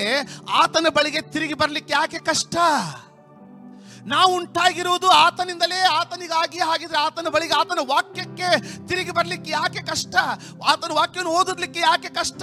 ಆ ವಾಕ್ಯದಿಂದಲೇ ನೀನು ಸೃಷ್ಟಿಸಲ್ಪಟ್ಟಿದ್ದೀಯಾ. ಸಖೇರೆ ಬಾ ಅಂದಲ್ಲ ಬಾ. ಅರ್ಥ ಆಗ್ತಾ ಇದೆ ಅನ್ಕೊಳ್ತೀನಿ. ಬೈಬಲ್ ಮಾತ್ರ ಇದೆ ಅನ್ಕೊಳ್ತೀನಿ. ಆದಿಯಲ್ಲಿ ವಾಕ್ಯ ಇತ್ತು, ಆ ವಾಕ್ಯ ದೇವರ ಬಳಿಯಲ್ಲಿತ್ತು, ಆ ವಾಕ್ಯವು ದೇವರಾಗಿತ್ತು. ಆ ವಾಕ್ಯವೆಂಬವನು ಆದಿಯಲ್ಲಿ ದೇವರ ಬಳಿಯಲ್ಲಿದ್ದನು. ಆತನ ಮೂಲಕವಾಗಿ ಸಮಸ್ತ ಉಂಟಾಯಿತು. ಉಂಟಾಗಿರುವ ವಸ್ತುಗಳಲ್ಲಿ ಆತನಿಲ್ಲದೆ ಒಂದು ಉಂಟಾಗಲಿಲ್ಲ. 14ನೇ ವಚನ, ಆ ವಾಕ್ಯವೆಂಬವನು ನರಾವತಾರ ಎತ್ತಿ, ಅಂದ್ರೆ ನರಾವತಾರನು ಹೊತ್ತುಕೊಂಡು, ಅಂದ್ರೆ ಮನುಷ್ಯನಾಗಿ ಮಾರ್ಪಟ್ಟು. ಅಂದ್ರೆ ಯೇಸುವನ್ನು ನೋಡುವಾಗ ನೀನು ಶರೀರದಲ್ಲಿರುವಂಥ ಯೇಸುವನ್ನು ಒಂದು ವೇಳೆ ನೀನು ನೋಡುವುದಾಗಿದ್ರೆ ದೇವರ ವಾಕ್ಯವನ್ನು ನೋಡ್ತಾ ಇದ್ದೀಯಾ, ದೇವರನ್ನೇ ನೋಡ್ತಾ ಇದ್ದೀಯಾ. ಯಾಕಂದ್ರೆ ಅದೇ ದೇವರು ಮನುಷ್ಯನಾಗಿ, ವಾಕ್ಯ ಮನುಷ್ಯನಾಗಿ ನಮ್ಮ ಮಧ್ಯದಲ್ಲಿ ವಾಸ ಮಾಡಿದನು. ನಾವು ಆತನ ಮಹಿಮೆಯನ್ನು ನೋಡಿದೆವು ಎಂಬುದಾಗಿ ಯೋಹಾನ ಬರಿತಾ ಇದ್ದಾನೆ. ಯಾವ ಮಹಿಮೆಯನ್ನು ನೋಡಿದ? ಪರಿವರ್ತನ ಬೆಟ್ಟ ಮೇಲೆ ಎಲಿಯನು ಮೋಶೆ ಅವ್ರ ಜೊತೆ ಮಾತನಾಡುವುದನ್ನು ನೋಡಿದ್ದಾನೆ. ಪ್ರಾರ್ಥನೆ ಮಾಡುವಾಗ ದೇವರ ಮಹಿಮೆ ಆತನ ತುಂಬಿಕೊಳ್ಳೋದನ್ನು ನೋಡಿದ್ದಾನೆ. ನಾವು ಆತನ ಮಹಿಮೆಯನ್ನು ನೋಡಿದೆವು. ಆ ಮಹಿಮೆಯು ತಂದೆಯ ಬಳಿಯಿಂದ ಬಂದ ಒಬ್ಬನೇ ಮಗನಿಗೆ ಇರತಕ್ಕ ಮಹಿಮೆ. ಆತನ ಕೃಪೆಯಿಂದಲೂ ಸತ್ಯತೆಯಿಂದಲೂ ತುಂಬಿದವನಾಗಿದ್ದನು. 14ನೇ ವಚನ. ಈಗ ಆ ವಾಕ್ಯ ಮನುಷ್ಯನಾಗಿದೆ. ಅಂದ್ರೆ ನೀನು ಆ ರೊಟ್ಟಿಯನ್ನು ತಿನ್ನುವಾಗ ಆತನ ಶರೀರವನ್ನಲ್ಲ, ಆ ವಾಕ್ಯವನ್ನೇ ತಿನ್ನುವನಾಗಿದ್ದೀಯಾ. ಅಂದ್ರೆ ನೀನು ಪ್ರತಿದಿನ ವಾಕ್ಯವನ್ನ ಸೇವಿಸ್ತಾ ಇಲ್ಲ ಅಂದ್ರೆ ನೀನು ಮುರಿಯುವ ರೊಟ್ಟಿ ಬರೀ ಸಾಂಪ್ರದಾಯಿಕ ರೊಟ್ಟಿ. ಒಂದು ವೇಳೆ ನೀನು ಪ್ರತಿದಿನ ವಾಕ್ಯವನ್ನು ತಿನ್ನದೆ ಹೋದ್ರೆ ನೀನು ಕುಡಿಯುವಂಥ ಪಾತ್ರೆ, ಆ ಪಾತ್ರೆಗೆ ನಂತರ ಬರ್ತೀನಿ, ನೀನು ಮುರಿಯುವಂಥ ರೊಟ್ಟಿ ಬರೀ ಒಂದು ಸಾಂಪ್ರದಾಯಿಕ ರೊಟ್ಟಿ. ನಿನಗೆ ಕರ್ತನ ಮೇಲೆ ಮಮತೆ ಇಲ್ಲದ ರೊಟ್ಟಿ ಅದಾಗ್ಬಿಡ್ತದೆ. ಅಂಥ ಜೀವಿತನ ನಾವು ಜೀವಿಸೋದು ಬೇಡ. ಒಂದು ವೇಳೆ ನಿಜವಾಗಿ ಇವತ್ತು ನೀವು ಸಾಂಪ್ರದಾಯಿಕವಾಗದೆ ನಿಜವಾದ ಹೃದಯ ಉಳ್ಳವರಾಗಿ ಕರ್ತನ ಮೇಜಿನಲ್ಲಿ ಪಾಲ್ಗೊಳ್ಳಿಕ್ಕೆ ನಿಮ್ಮ ಮನೆಗಳಲ್ಲಿ ಸೇರಿರುವುದಾಗಿದ್ರೆ ಇವತ್ತೊಂದು ಒಡಂಬಡಿಕೆಯನ್ನು ಮಾಡಿಕೊಳ್ಳಿ. ದೇವರೇ, ಈ ರೊಟ್ಟಿಯನ್ನು ನಮ್ಮ ಸಭೆಯ ಜೊತೆಗೆ ನಾವು ತಿಂಗಳಲ್ಲಿ 1 ಸಾರಿ 2 ಸಾರಿ ಮಾತ್ರ ಮುರಿದು ನಿನ್ನನ್ನು ಜ್ಞಾಪಿಸ್ಕೊಳ್ತಾ ಇದ್ದೀವಿ. ಆದರೆ ಜೀವಕರವಾದ ರೊಟ್ಟಿಯನ್ನು ಪ್ರತಿದಿನ ನಮ್ಮ ಮನೆಯಲ್ಲಿ ತಿನ್ನುವಂತೆ ನಮಗೆ ಕೃಪೆ ಕೊಡು. ಒಡಂಬಡಿಕೆ ಮಾಡಿಕೊಳ್ತೀನಿ ಸ್ವಾಮಿ. ಪ್ರತಿದಿನ 4 ಅಧ್ಯಾಯ, 3 ಅಧ್ಯಾಯ, 2 ಅಧ್ಯಾಯ ಸತತವಾಗಿ ಓದಿ ನಿನ್ನ ವಾಕ್ಯಗಳಿಂದ ತುಂಬಿಸಲ್ಪಡ್ತೀನಿ. ಯಾಕಂದರೆ ನಿಜವಾದ ರೊಟ್ಟಿ ಇದು. ಇದರ ಪ್ರತಿಬಿಂಬ ಇದಾಗಿದೆ ಅಲ್ಲ. ನಮಗೆ ಪ್ರತಿಬಿಂಬದ ಮೇಲೆ ಎಷ್ಟು ಆಸಕ್ತಿ ಅಂದರೆ ಅದನ್ನು ನಾವು ತುಂಬ ಹೊತ್ತುಕೊಂಡು ಮಹಾಪರಿಶುದ್ಧತೆಯಲ್ಲಿ ಪಾಲ್ಗೊಳ್ತೀವಿ. ಕೆಲವೊಂದು ಧಾರ್ಮಿಕ ವಿಚಾರ ಮಾಡೋರಿಗೆ ಇದು ನೋವಾಗ್ಬೋದು, ಕ್ಷಮಿಸಿ, ತಪ್ಪಲ್ಲ. ಆದರೆ ಒಳಗಡೆ ವಾಕ್ಯನೇ ಇಲ್ಲದೆ ಹೋದರೆ ನೀವು ಸಾಂಪ್ರದಾಯವನ್ನು ಯಹೂದ್ಯರ ಹಾಗೆ ನೆರವೇರಿಸಿದ್ರಿ. ಒಳಗಡೆ ದೇವರ ವಾಕ್ಯಕ್ಕೆ ವಿಧೇಯತೆನೇ ಇಲ್ಲ ಅಂತಂದ್ರೆ ಅದಕ್ಕೆ ಪೌಲನು ಹೇಳ್ತಾ ಇದ್ದಾನೆ, ಯಾವನಾದರೂ ಇದರಲ್ಲಿ ಅಯೋಗ್ಯ ರೀತಿಯಿಂದ ಪಾಲ್ಗೊಳ್ಳುವುದಾಗಿದ್ರೆ ಆತನು ನ್ಯಾಯದಂಡನೆಗೆ ಮೂಲನಾದ. ಯಾವ ನ್ಯಾಯದಂಡನೆ? ಯಾವ ಅಯೋಗ್ಯವಾದ ರೀತಿ? ದೇವರ ವಾಕ್ಯಕ್ಕೆ ವಿಧೇಯರಾಗದೆ, ಆತನ ವಾಕ್ಯವನ್ನು ಅಳವಡಿಸಿಕೊಳ್ಳದೆ, ದೇವರ ವಾಕ್ಯವನ್ನು ಸ್ವೀಕರಿಸಿಕೊಳ್ಳದೆ, ಸಾಂಪ್ರದಾಯಿಕವಾಗಿ ಇಲ್ಲಿ ತಿಂದು ಹೊರಗಡೆ ಹೋಗಿ ಮತ್ತೆ ಅದನ್ನು ತಿಂದಿದ್ದನ್ನು ಮರೆತು ನಮ್ಮ ಹಾಗೆ ಪಾಪದ ಜೀವಿತವನ್ನು ಜೀವಿಸುವರು. ಆದ ಕಾರಣ ಹೇಳ್ತಾ ಇದ್ದಾರೆ, ನಿಮ್ಮ ಅನೇಕರು ರೋಗಿಗಳಾಗ್ತಾ ಇದ್ದೀರಾ, ಇನ್ನು ಅನೇಕರು ಸತ್ತು ಹೋಗ್ತಾ ಇದ್ದೀರಾ ಅಂತ ಪೌಲನು ಬರಿತಾ ಇದ್ದಾನೆ. ಅದು ಬರೀ ಪಾಪದ, ಅದು ಬರೀ ಒಂದು, ಅದಕ್ಕೋಸ್ಕರ ಪ್ರತಿಯೊಬ್ಬರು ತಮ್ಮ ಹೃದಯಗಳನ್ನು ಪರೀಕ್ಷಿಸಿಕೊಳ್ಳಲಿ. ಏನಂತ ಪರೀಕ್ಷಿಸಿಕೊಳ್ಳಿ? ಕಳೆದ ಸಾರಿ ನಾನು ತೆಗೆದುಕೊಂಡಂತ ಕರ್ತನ ಭೋಜನದಿಂದ ದಿನದಿಂದ ಈ ದಿನದವರೆಗೆ ಎಷ್ಟು ಪಾಪ ಮಾಡಿದ್ದೇನೆ ಅವನ್ನೆಲ್ಲ ಕನ್ಫೆಸ್ ಮಾಡಿ ಬಿಟ್ಬಿಡೋದು ಅಂತ ಹೇಳ್ತಾ ಇದ್ದಾರೆ. ಇಲ್ಲ, ಏನಂತ ಪರೀಕ್ಷಿಸ್ಕೊಳ್ಳೋದು? ದೇವರ ವಾಕ್ಯನ ಪ್ರತಿದಿನ ಓದ್ತಾ ಇದ್ದೀನ? ಇಲ್ಲ ಸ್ವಾಮಿ, ಈ ತಿಂಗಳು 2 ಸಾರಿ ಮಿಸ್ ಮಾಡಿಬಿಟ್ಟೆ, ನನಗೆ ಕ್ಷಮಿಸು ಅಂತ ಪರೀಕ್ಷಿಸ್ಕೊಳ್ಳೋದು. ದೇವರೇ, ಈ ವಾಕ್ಯದನ್ನು ನಾನು ಓದಿ ಮನನ ಮಾಡಿಕೊಂಡು ಅದರಂತೆ ನಡೀಲಿಕ್ಕೆ ಆಗಲಿಲ್ಲ, ನನ್ನನ್ನು ಕ್ಷಮಿಸಂದಾಗ ಒಡಂಬಡಿಕೆ ಕ್ಷಮಿಸಂದಾಗ ಅರಿಕೆ ಮಾಡಿ, ಸ್ವಾಮಿ ಇಂದಿನಿಂದ ತಿರುಗಿ ನಾನು ದೇವರ ವಾಕ್ಯಕ್ಕೆ ಓದ್ತೀನಂತ ಪರೀಕ್ಷಿಸ್ಕೊಂಡು ನಿಮ್ಮನ್ನು ಒಪ್ಪಿಸ್ಕೊಡೋದು. ಸಂಕ್ಷಿಪ್ತವಾಗಿ ಹೇಳ್ತೀನಿ, ರೊಟ್ಟಿ ಬಗ್ಗೆ ಮುಗಿಸ್ತೀನಿ ಕೇಳಿ. ದೇವರೇ ವಾಕ್ಯವೇ ರೊಟ್ಟಿಯಾಗಿ ಮಾರ್ಪಟ್ಟ, ಅಂದರೆ ಮನುಷ್ಯನಾಗಿ ಮಾರ್ಪಟ್ಟ, ಜೀವಿಸುವ ರೊಟ್ಟಿಯಾಗಿ. ಅದಕ್ಕೆ ಸ್ವಾಮಿ ಹೇಳ್ತಾ ಇದ್ದಾನೆ, ನಾನು ನುಡಿಯುವ ಮಾತುಗಳೇ ಜೀವವು ಆತ್ಮವೂ ಹಾಕಿವೆ. ಯಾಕಂದರೆ ನಾನೇ ಆ ರೊಟ್ಟಿ. ಆ ರೊಟ್ಟಿ ಬರೀ 33 ವರ್ಷ ನಮ್ಮ ಮಧ್ಯದಲ್ಲಿ ಶರೀರದಲ್ಲಿ ಜೀವಿಸ್ತು. ಆದರೆ 33 ವರ್ಷ ಮಾತ್ರ ಆ ಶರೀರ ಜೀವಿಸಿರೋದು ನಮ್ಮ ಮಧ್ಯದಲ್ಲಿ. ಆದರೆ ಆ ವಾಕ್ಯ ಅದಕ್ಕೆ ಅಂತ್ಯವೂ ಇಲ್ಲ, ಪ್ರಾರಂಭವೂ ಇಲ್ಲ, ನಿತ್ಯಕ್ಕೂ ಇರುವ ಆತನೆಂಬುದಾಗಿ ಆತನು ಕರೆಯಲ್ಪಟ್ಟಿದ್ದಾನೆ. ನೀನು ಭೂಮಿಯ ಮೇಲೆ ಒಂದು ಅಣು ಅಲ್ಲ, ಮೈಕ್ರೋ ಆಟಮ್, ಅದಕ್ಕಿಂತಲೂ ಚಿಕ್ಕದಾದ್ರೆ ಏನು ನ್ಯಾನೋ ಮೈಕ್ರೋ ಆಟಮ್ ಆಗಲಿ, ಏನೇ ಸೃಷ್ಟಿ ಪಡೋದಕ್ಕಿಂತ ಮುಂಚೆಯೂ ಆತನಿದ್ದ, ವಾಕ್ಯವೆಂಬ ಆತನಿದ್ದ. ಎಲ್ಲವೂ ಮುಗಿದು ಹೋದ ನಂತರವೂ ಆತನಿರ್ತಾನೆ. ಆತನಿಗೆ ಪ್ರಾರಂಭವೆಂಬುದಿಲ್ಲ, ಅಂತ್ಯವೆಂಬುದಿಲ್ಲ. ಅದು ನಿಜವಾದ ರೊಟ್ಟಿ. ಆದರೆ 33 ವರ್ಷ ಶರೀರಧಾರಿಯಾಗಿ ಯಜ್ಞವಾಗುವುದಕ್ಕಾಗಿ, ರಕ್ತವನ್ನು ಸುರಿಸುವುದಕ್ಕಾಗಿ, ಕ್ರೂಜಿ ಮೇಲೆ ಛಿದ್ರನಾಗುವುದಕ್ಕಾಗಿ, ಆ ಕರ್ತನ ದೇವದರ್ಶನ ಗುಡಾರದ ಯಜ್ಞದ ಕುರಿಮರಿ ಆಗುವುದಕ್ಕಾಗಿ, ಪಸ್ಕ ಹಬ್ಬದ ಕುರಿಮರಿ ಆಗುವುದಕ್ಕಾಗಿ ಆತನು ಶರೀರವನ್ನು ಹೊತ್ಕೊಂಡು ಬಂದ. ಆ ಶರೀರದಲ್ಲಿ ಪಾಲ್ಗೊಳ್ಳೋದ್ರ ಬಗ್ಗೆ ನಮಗೆ ತಪ್ಪು ಕಲ್ಪನೆ. ಮಾಂಸವನ್ನು ಹೇಗೆ ತಿನ್ನೋದು? ಇಲ್ಲ, ವಾಕ್ಯವನ್ನು ತಿನ್ನೋದು. ಹಳೆ ಒಡಂಬಡಿಕೆಯಲ್ಲಿ ಇದು ನಿಮಗೆ ಅರ್ಥ ಇನ್ನೂ ಕನ್ಫ್ಯೂಷನ್ ಏನಿಲ್ಲ ಅಂದ್ಕೊಳ್ತೀನಿ, ಈಗ ಕ್ಲಿಯರ್ ಆಗ್ತಾ ಇದೆ ಅಂದ್ಕೊಳ್ತೀನಿ. ಕೆಲವು ಜನ ಹೇಳ್ತಾರೆ, ದೀಕ್ಷಾಸ್ನಾನ ಆದರೆ ನಾವು ಕರ್ತನ ಭೋಜನ ಪಾಲ್ಗೊ. ಮತ್ತೊಂದು ಸಂಪ್ರದಾಯ, ಮನ ಪಶ್ಚಾತ್ತಾಪ ಇಲ್ಲದೆ ದೀಕ್ಷಾಸ್ನಾನ ತೆಗೆದುಕೊಂಡು ಅದರಲ್ಲಿ ತಿಂದ್ರೆ ಏನ್ ಮಾಡಿದ ಹಾಗಾಯ್ತು ನಾವು. ಮತ್ತೊಂದು ಸಂಪ್ರದಾಯ ಇಲ್ಲ. ಪ್ರತಿದಿನ ದೇವರ ವಾಕ್ಯದ ಧ್ಯಾನ ಮಾಡಿ ಕರ್ತನ ಭೋಜನದಲ್ಲಿ ಪಾಲ್ಗೊಳ್ಳಿ. ಇವತ್ತು ಪ್ರತಿಯೊಬ್ಬರು ದಯವಿಟ್ಟು ನಿರ್ಧಾರ ಮಾಡಿ, ಸ್ವಾಮಿ ನನಗೆ ಅರ್ಥ ಆಗ್ತಾ ಇದೆ, ನಾನು ತಿನ್ನುವ ರೊಟ್ಟಿ ನನ್ನ ಒಳಗಡೆ ಇರುವಂಥ ನಿನ್ನ ವಾಕ್ಯವನ್ನು ದರ್ಶಿಸ್ತದೆ. ವಾಕ್ಯನೇ ಇಲ್ಲ ಅಂದರೆ ಇದಕ್ಕೇನು ಅರ್ಥ? ಯಾಕಂದರೆ ಇದು ನಿನ್ನ ಶರೀರ, ಅಂದರೆ ವಾಕ್ಯದ ಶರೀರವಿದು ಅಂದಮೇಲೆ ಇಂದಿನಿಂದಲೇ ನಾನು ದೇವರ ವಾಕ್ಯವನ್ನು ಸತತವಾಗಿ ಓದಿ ಧ್ಯಾನಿಸಿ ಮನನ ಮಾಡಿ ನನ್ನೊಳಗಡೆ ನಿನ್ನ ವಾಕ್ಯಗಳನ್ನು ತುಂಬಿಕೊಳ್ತೀನಿ. ಆಗ ನಾನು ಬಹಿರಂಗವಾಗಿ ಬಂದು ನಿನ್ನ ಶರೀರದಲ್ಲಿ ಪಾಲ್ಗೊಳ್ಳುವಾಗ ನನಗೆ ಗೊತ್ತು ಅದು ನಿನ್ನ ಶರೀರದ ಬಲವನ್ನು, ನಿನ್ನ ಶರೀರದ ಕೃಪೆಯನ್ನು ನನಗೆ ತರ್ತೀನಿ. ಇನ್ನೊಂದು 2ನೇ ಪ್ರೂಫ್ ಕೊಡ್ತಾ ಇದ್ದೀನಿ ಕೇಳಿ. 2ನೇ ಪ್ರೂಫನ್ನು ನಿಮ್ಮ ಮುಂದೆ ಇಡ್ತೀನಿ. ದೇವರ ವಾಕ್ಯ ದೇವ ಸೇವಕರಾದಂಥ ಬೆನ್ನಿನವರು, ಶ್ರೇಷ್ಠ ಸೇವಕರಾದಂಥ ಘನ ಸೇವಕರಾದಂಥ ಬೆನ್ನಿನವರು ಭಾಳ ಸುಂದರವಾದ ಹೇಳಿಕೆ ಕೊಟ್ಟರು. ಏನಂದರೆ, ಮುರಿದ ಆತನ ಶರೀರ ನಮಗೆ ಆರೋಗ್ಯವನ್ನು ತರ್ತದೆ. ಸುರಿದ ಆತನ ರಕ್ತ ನಮಗೆ ಪಾಪ ಕ್ಷಮಾಪಣೆಯನ್ನು ತರ್ತದೆ. ಮುರಿಯಲ್ಪಟ್ಟಂಥ ಆತನ ಶರೀರ ನಮಗೆ ಗುಣಪಡಿಸುವಿಕೆಯನ್ನು ತರ್ತದೆ. ಸತ್ಯವಾದದ್ದು. ಆದರೆ ಯಾವಾಗ ಅದಕ್ಕೆ ಪುರಾವೆಯಾಗಿ ದೇವರ ವಾಕ್ಯವನ್ನು ನೋಡ್ಕೊಳ್ಳೋಣ. ದೇವರ ವಾಕ್ಯ ಏನು ಹೇಳ್ತದೆ? ನಾನು ನನ್ನ ವಾಕ್ಯವನ್ನು ಕಳುಹಿಸಿ ನಿನ್ನನ್ನು ಗುಣಪಡಿಸುವೆನು, ನನ್ನ ವಾಕ್ಯವನ್ನು ಕಳುಹಿಸಿ ನಿನ್ನನ್ನು ಗುಣಪಡಿಸುವೆನು ಎಂಬುದಾಗಿ ದೇವರ ವಾಕ್ಯ ಹೇಳ್ತದೆ. ಅದರ ಅರ್ಥ ಏನು? ವಾಕ್ಯ ಗುಣಪಡಿಸುವಿಕೆಯನ್ನು ತರ್ತದೆ. ಆ ವಾಕ್ಯದ ಆ ವಾಕ್ಯ ನನ್ನೊಳಗಿರುವಾಗ ಆ ರೊಟ್ಟಿ, ಆ ವಾಕ್ಯದ ಮ್ಯಾನಿಫೆಸ್ಟೇಷನ್, ಪ್ರಕಟೀಕರಣ, ಒಳಗಿರುವಂಥ ವಾಕ್ಯದ ಪ್ರಕಟೀಕರಣ. ಯಾಕೆಂದರೆ ವಾಕ್ಯವೆಂಬಾತನೇ ಯೇಸು. ಆತನ ವಾಕ್ಯ ನನ್ನೊಳಗಿರುವಾಗ ಆತನು, ನೀವು ನನ್ನಲ್ಲಿಯೂ ನನ್ನ ವಾಕ್ಯ, ನನ್ನ ಮಾತುಗಳು, ನನ್ನ ವಚನಗಳು, ನನ್ನ ಮಾತುಗಳು ನಿನ್ನಲ್ಲಿಯೂ ನೆಲೆಗೊಂಡಿದ್ದರೆ, ನನ್ನ ವಾಕ್ಯಗಳು ನಿನ್ನಲ್ಲಿ ನೆಲೆಗೊಂಡಿದ್ದರೆ ನೀವು ತಂದೆಯನ್ನು ಏನು ಬೇಕಾದ್ರೂ ಕೇಳ್ಕೊಳ್ತೀರಾ, ಅದನ್ನು ನೆರವೇರಿಸ್ತಾನೆ ಅಂತ ಹೇಳಿಲ್ವಾ? ಹಾಗಾದರೆ ಆತನ ವಾಕ್ಯಗಳು ಇರುವುದಾಗಿದ್ರೆ ಆತ ನಮ್ಮ ಒಳಗಡೆ ಇದ್ದಾನೆ. ಅದಕ್ಕೆ ಯೇಸ್ವಾಮಿ ಹೇಳಿದ್ದೇನೆ ಅಂದರೆ, ಅದಕ್ಕೆ ದೇವ್ರ ವಾಕ್ಯ ಏನು ಹೇಳ್ತದೆ ಅಂದರೆ, ನನ್ನ ವಾಕ್ಯವನ್ನು ಕಳಿಸಿ. ಏನೋ ದಟ್ ಸಾಂಗ್, ನನ್ನ ವಾಕ್ಯವನ್ನು ಕಳಿಸಿ, ಗೊತ್ತಾ? Get ready for that song. ಏನೋ ನೀನೇ ನನ್ನ the same line is in that, right? ಅದರಲ್ಲಿನೇ ಅಲ್ಲ, ನನ್ನ ವಾಕ್ಯವನ್ನು ಕಳುಹಿಸಿ ನಿನ್ನನ್ನು ಗುಣಪಡಿಸುವೆನು. ಅದನ್ನು ಯೆಶಾಯನು ಏನು ಬರ್ತಾ ಇದ್ದಾನೆ? ಆತನ ಬಾಸುಂಡೆಗಳಿಂದ ನಮಗೆ ಗುಣವಾಯಿತು. ವಾಕ್ಯ ಗುಣಪಡಿಸುವಿಕೆ ಅಂತ ತರ್ತದೆ, ಮುರಿಯಲ್ಪಟ್ಟಂಥ ಶರೀರ ಗುಣಪಡಿಸುವಿಕೆ ಅಂತ ತರ್ತದೆ. ಯಾಕೆಂದರೆ ವಾಕ್ಯ ಆತ್ಮವಾದದ್ದು, ಶರೀರ ಬಹಿರಂಗವಾದದ್ದು. ಆ ವಾಕ್ಯವೆಂಬಾತನೇ ಆ ಯೇಸು ಸ್ವಾಮಿ ಆತನ ಕ್ರೂಜಿನಲ್ಲಿ ಮುರಿಯಲ್ಪಟ್ಟಿರೋದ್ರ ನಿಮಿತ್ತವಾಗಿ ಆತನ ಬಾಸುಂಡೆಗಳು ನಮಗೆ ಗುಣಪಡಿಸುವೆ ಅಂತ ತರ್ತದೆ. ಆದರೆ ಆ ಬಾಸುಂಡೆಗಳಿಗೆ ಬಂದಿರುವಂಥ ಬಲ ಆತನೇ. ಆತನೇ ಅಂದರೆ ವಾಕ್ಯವೇ. ಆದ ಕಾರಣ ವಾಕ್ಯವಿಲ್ಲದ ಕರ್ತನ ಭೋಜನದಲ್ಲಿ ನೀನು ಪಾಲ್ಗೊಳ್ಳುವುದಾಗಿದ್ರೆ ಕಪಟಿಯಾದ ಯಹೂದ್ಯರಂತೆ ನೀನು ಬಲಹೀನವಾದ ಸಂಪ್ರದಾಯದಲ್ಲಿ, ಯಾವುದೇ ಬಲವಿಲ್ಲದಂಥ ಸಂಪ್ರದಾಯದಲ್ಲಿ ಪಾಲ್ಗೊಂಡು ನಿನ್ನನ್ನು ಸಮಾಧಾನ ಪಡಿಸಿಕೊಂಡೇ ಹೊರತು ಕರ್ತನನ್ನು ಮೆಚ್ಚಿಸಿ ಗುಣ ಹೊಂದಲಿಕ್ಕೆ ಆಗಲಿಲ್ಲ. ಆದರೆ ಆ ವಾಕ್ಯದಿಂದ ತುಂಬಿಸಲ್ಪಟ್ಟು, ನಿನ್ನ ವಾಕ್ಯಗಳಿಂದ ನನಗೆ ಗುಣವಾಯಿತು ಎಂಬುದಾಗಿ ಆತನ ವಾಕ್ಯಗಳಿಂದ ತುಂಬಿಸಲ್ಪಟ್ಟು ಭಕ್ತಿಯಿಂದ ಆ ಭಕ್ತಿಯಿಂದ ಆ ರೊಟ್ಟಿಯನ್ನು ಮುರಿದು, ನನಗೋಸ್ಕರ ಮುರಿಯಲ್ಪಟ್ಟಿಯಲ್ಲ ಸ್ವಾಮಿ, ನಿನ್ನ ಬಾಸುಂಡೆಗಳಿಂದ ನನಗೆ ಗುಣವಾಯಿತು ಎಂಬುದಾಗಿ ಆತನನ್ನು ಜ್ಞಾಪಿಸಿಕೊಂಡು ಆತನನ್ನು ಆರಾಧಿಸುವುದಾಗಿದ್ರೆ ಆ ರೊಟ್ಟಿ ನಿನ್ನನ್ನು ಗುಣಪಡಿಸುವಂಥ ಕ್ರಿಸ್ತನ ಶರೀರವಾಗಿ ಬಲ ಹೊಂದುತ್ತದೆ, ನಿನ್ನಲ್ಲಿ ಪ್ರಕಟಗೊಳ್ತದೆ.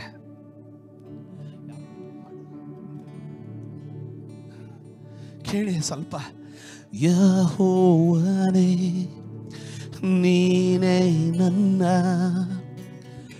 ಆರೋಗ್ಯದಾಯಕನು,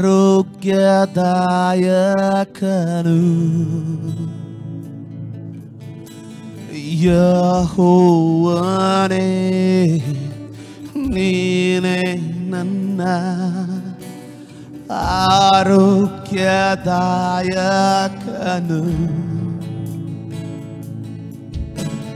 ಕ್ರಿಸ್ತನ ಬಾಸುಂಡೆಗಳಿಂದ, ಇದನ್ನೇ ವಾಕ್ಯ ಹೇಳ್ತದೆ, ನನ್ನನ್ನು ಗುಣಪಡಿಸು, ನಿನ್ನ ವಾಕ್ಯವನ್ನು ಕಳುಹಿಸಿ, ನನ್ನನ್ನು ಗುಣಪಡಿಸು. ಯೆಹೋವ ರೋಫೆ ನೀನೇ ನನ್ನ ಆರೋಗ್ಯದಾಯಕನು. ಒಂದು ನಿಮಿಷ. ಆಮೇನ್, ಆಮೇನ್. ಒಂದು ವೇಳೆ ಆತನ ವಾಕ್ಯ ನಮಗೆ ಗುಣಪಡಿಸುವಿಕೆ ಅಂತ ಅರ್ಥದೆ ಎಂಬುದಾಗಿ ದೇವರ ವಾಕ್ಯ ಹೇಳೋದಾಗಿದ್ರೆ, ಯೆಹೋವ ರೋಫೆ ನೀನೇ ನನ್ನ ಆರೋಗ್ಯದಾಯಕನ ಎಂಬುದಾಗಿ ಹೇಳಿದ್ರ ಅರ್ಥ ಏನು? ಯೇಸು ಸ್ವಾಮಿ ಆ ಕ್ರೂಜ ಮೇಲೆ ನೇತಾಡುವಾಗ, ತನ್ನ ಬಾಸುಂಡೆಗಳಿಂದ ರಕ್ತವನ್ನು ಸುರಿಸುವಾಗ, ಯೆಹೋವ ರೋಫೆ, ತಂದೆಯಾದ ಯೆಹೋವ ರೋಫೆ ಗುಣಪಡಿಸುವ ಆತನ ಶಕ್ತಿಯು ತನ್ನ ಮಗನಲ್ಲಿ ಪ್ರಕಟವಾಯಿತು. ಆ ಬಾಸುಂಡೆಗಳಿಂದ, ಯಾಕಂದ್ರೆ ಯೆಹೋವನಿಗೆ ಬಾಸುಂಡೆಗಳಿಲ್ಲ, ಯಾಕಂದ್ರೆ ಆತನು ಶರೀರಧಾರಿ ಆಗಲಿಲ್ಲ. ಆದ್ರೆ ಆತನು ಶರೀರಧಾರಿಯಾಗಿ ತಾನೇ ಇಳಿದು ಬಂದಾಗ ಮಗನೆಂಬುದಾಗಿ ಕರೆಯಲ್ಪಟ್ಟ. ಆ ಮಗನ ಶರೀರವನ್ನ ಕ್ರೂಜ ಮೇಲೆ ಜಜ್ಜುವಾಗ ನಿನ್ನ ಬಾಸುಂಡೆಗಳಿಂದ ನನಗೆ ಗುಣವಾಯಿತು ಎಂಬುದಾಗಿ ಆತ ಹೇಳ್ತಾ ಇದ್ದಾನೆ. ಯೆಹೋವ ರೋಫೆ ನಿನ್ನ ಬಾಸುಂಡೆಗಳಿಂದ ನನ್ನನ್ನು ಗುಣಪಡಿಸುವುದಕ್ಕಾಗಿ ಕ್ರೂಜನ್ನೇರಿದೆ ಎಂಬುದಾಗಿ ಅರ್ಥ.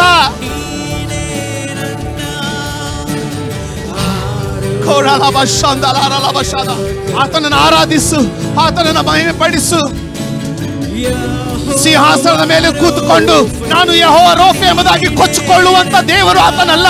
ಆ ಯೆಹೋವ ರೋಫೆ ತನ್ನ ಗುಣವನ್ನು ಪ್ರಕಟಿಸುವುದಕ್ಕಾಗಿ ಭೂಮಿಯ ಮೇಲೆ ಮನುಷ್ಯನಾಗಿ ಹುಟ್ಟಿ ಬಂದು ತನ್ನ ಶರೀರವನ್ನೇ ನಿನಗೋಸ್ಕರ ಛಿದ್ರಗೊಳಿಸಿದ. ನೀನೇ ನನ್ನ ಆರೋಗ್ಯದಾಯಕನು. ಮರಕಲ ಬರಯಂದಲದನ ಕಥ. ಯೆಹೋವ ರೋಫೆ ನೀನೇ ನನ್ನ ಆರೋಗ್ಯದಾಯಕನು.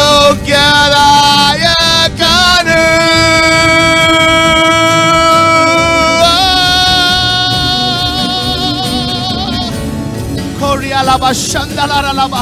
ಆತನ ಮಹಿಮೆ ನಿಮ್ಮ ಮನೆಗಳನ್ನು ತುಂಬಿಕೊಳ್ಳಲಿ, ಆತನ ಶಕ್ತಿ ನಿಮ್ಮ ಮನೆಗಳನ್ನು ತುಂಬಿಕೊಳ್ಳಲಿ. ಕರಗಳನ್ನು ಎತ್ತಿ ಆತನನ್ನು ಆರಾಧಿಸಿ. ಯೆಹೋವ ರೋಫೆ ಆದಾತನು ಕ್ರಿಸ್ತೇಸುವಾಗಿ ಶರೀರಧಾರಿಯಾದ, ಯೆಹೋವ ರೋಫೆ ಆದಾತನು ಕ್ರಿಸ್ತೇಸುನಾಗಿ ತನ್ನ ಶರೀರವನ್ನು ಕ್ರೂಜ ಮೇಲೆ ಮುರಿದು ನಿನಗೋಸ್ಕರ ತನ್ನ ರಕ್ತವನ್ನು ಸುರಿಸಿ ತನ್ನ ಆರೋಗ್ಯವನ್ನು ನಿನಗಾಗಿ ತಂದ. ಗುಣ ಹೊಂದು ಯೇಸುವಿನ ಹೆಸರಿನಲ್ಲಿ. ಎಲ್ಲಿದೆಯೋ ಅಲ್ಲಿ ನಿನ್ನ ರಕ್ತ ಕಣಗಳು ಗುಣವಾಗಲಿ, ನಿನ್ನ ಮೊಣಕಾಲುಗಳು ಗುಣವಾಗಲಿ, ನಿನ್ನ ಹೃದಯ ಗುಣವಾಗಲಿ, ನಿನ್ನ ಅಂಗಾಂಗಗಳು ಗುಣವಾಗಲಿ. ಈ ದಿನ ರೊಟ್ಟಿ ಮುರಿಯುವಾಗ ಆತನ ವಾಕ್ಯ ನಿನಗೆ ಗುಣಪಡಿಸುವಿಕೆಯನ್ನು ತರಲಿ. ಸಖೆರೆ ಅಲ ಬದಲೆ ಅದಲ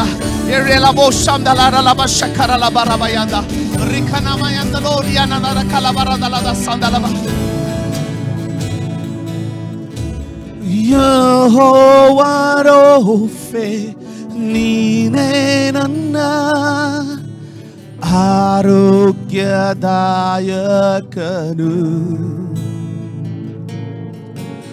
ಯೆಹೋವಾ ರೋಫೆ ನೀನೇ ನನ್ನ ಆರೋಗ್ಯದಾಯಕನು.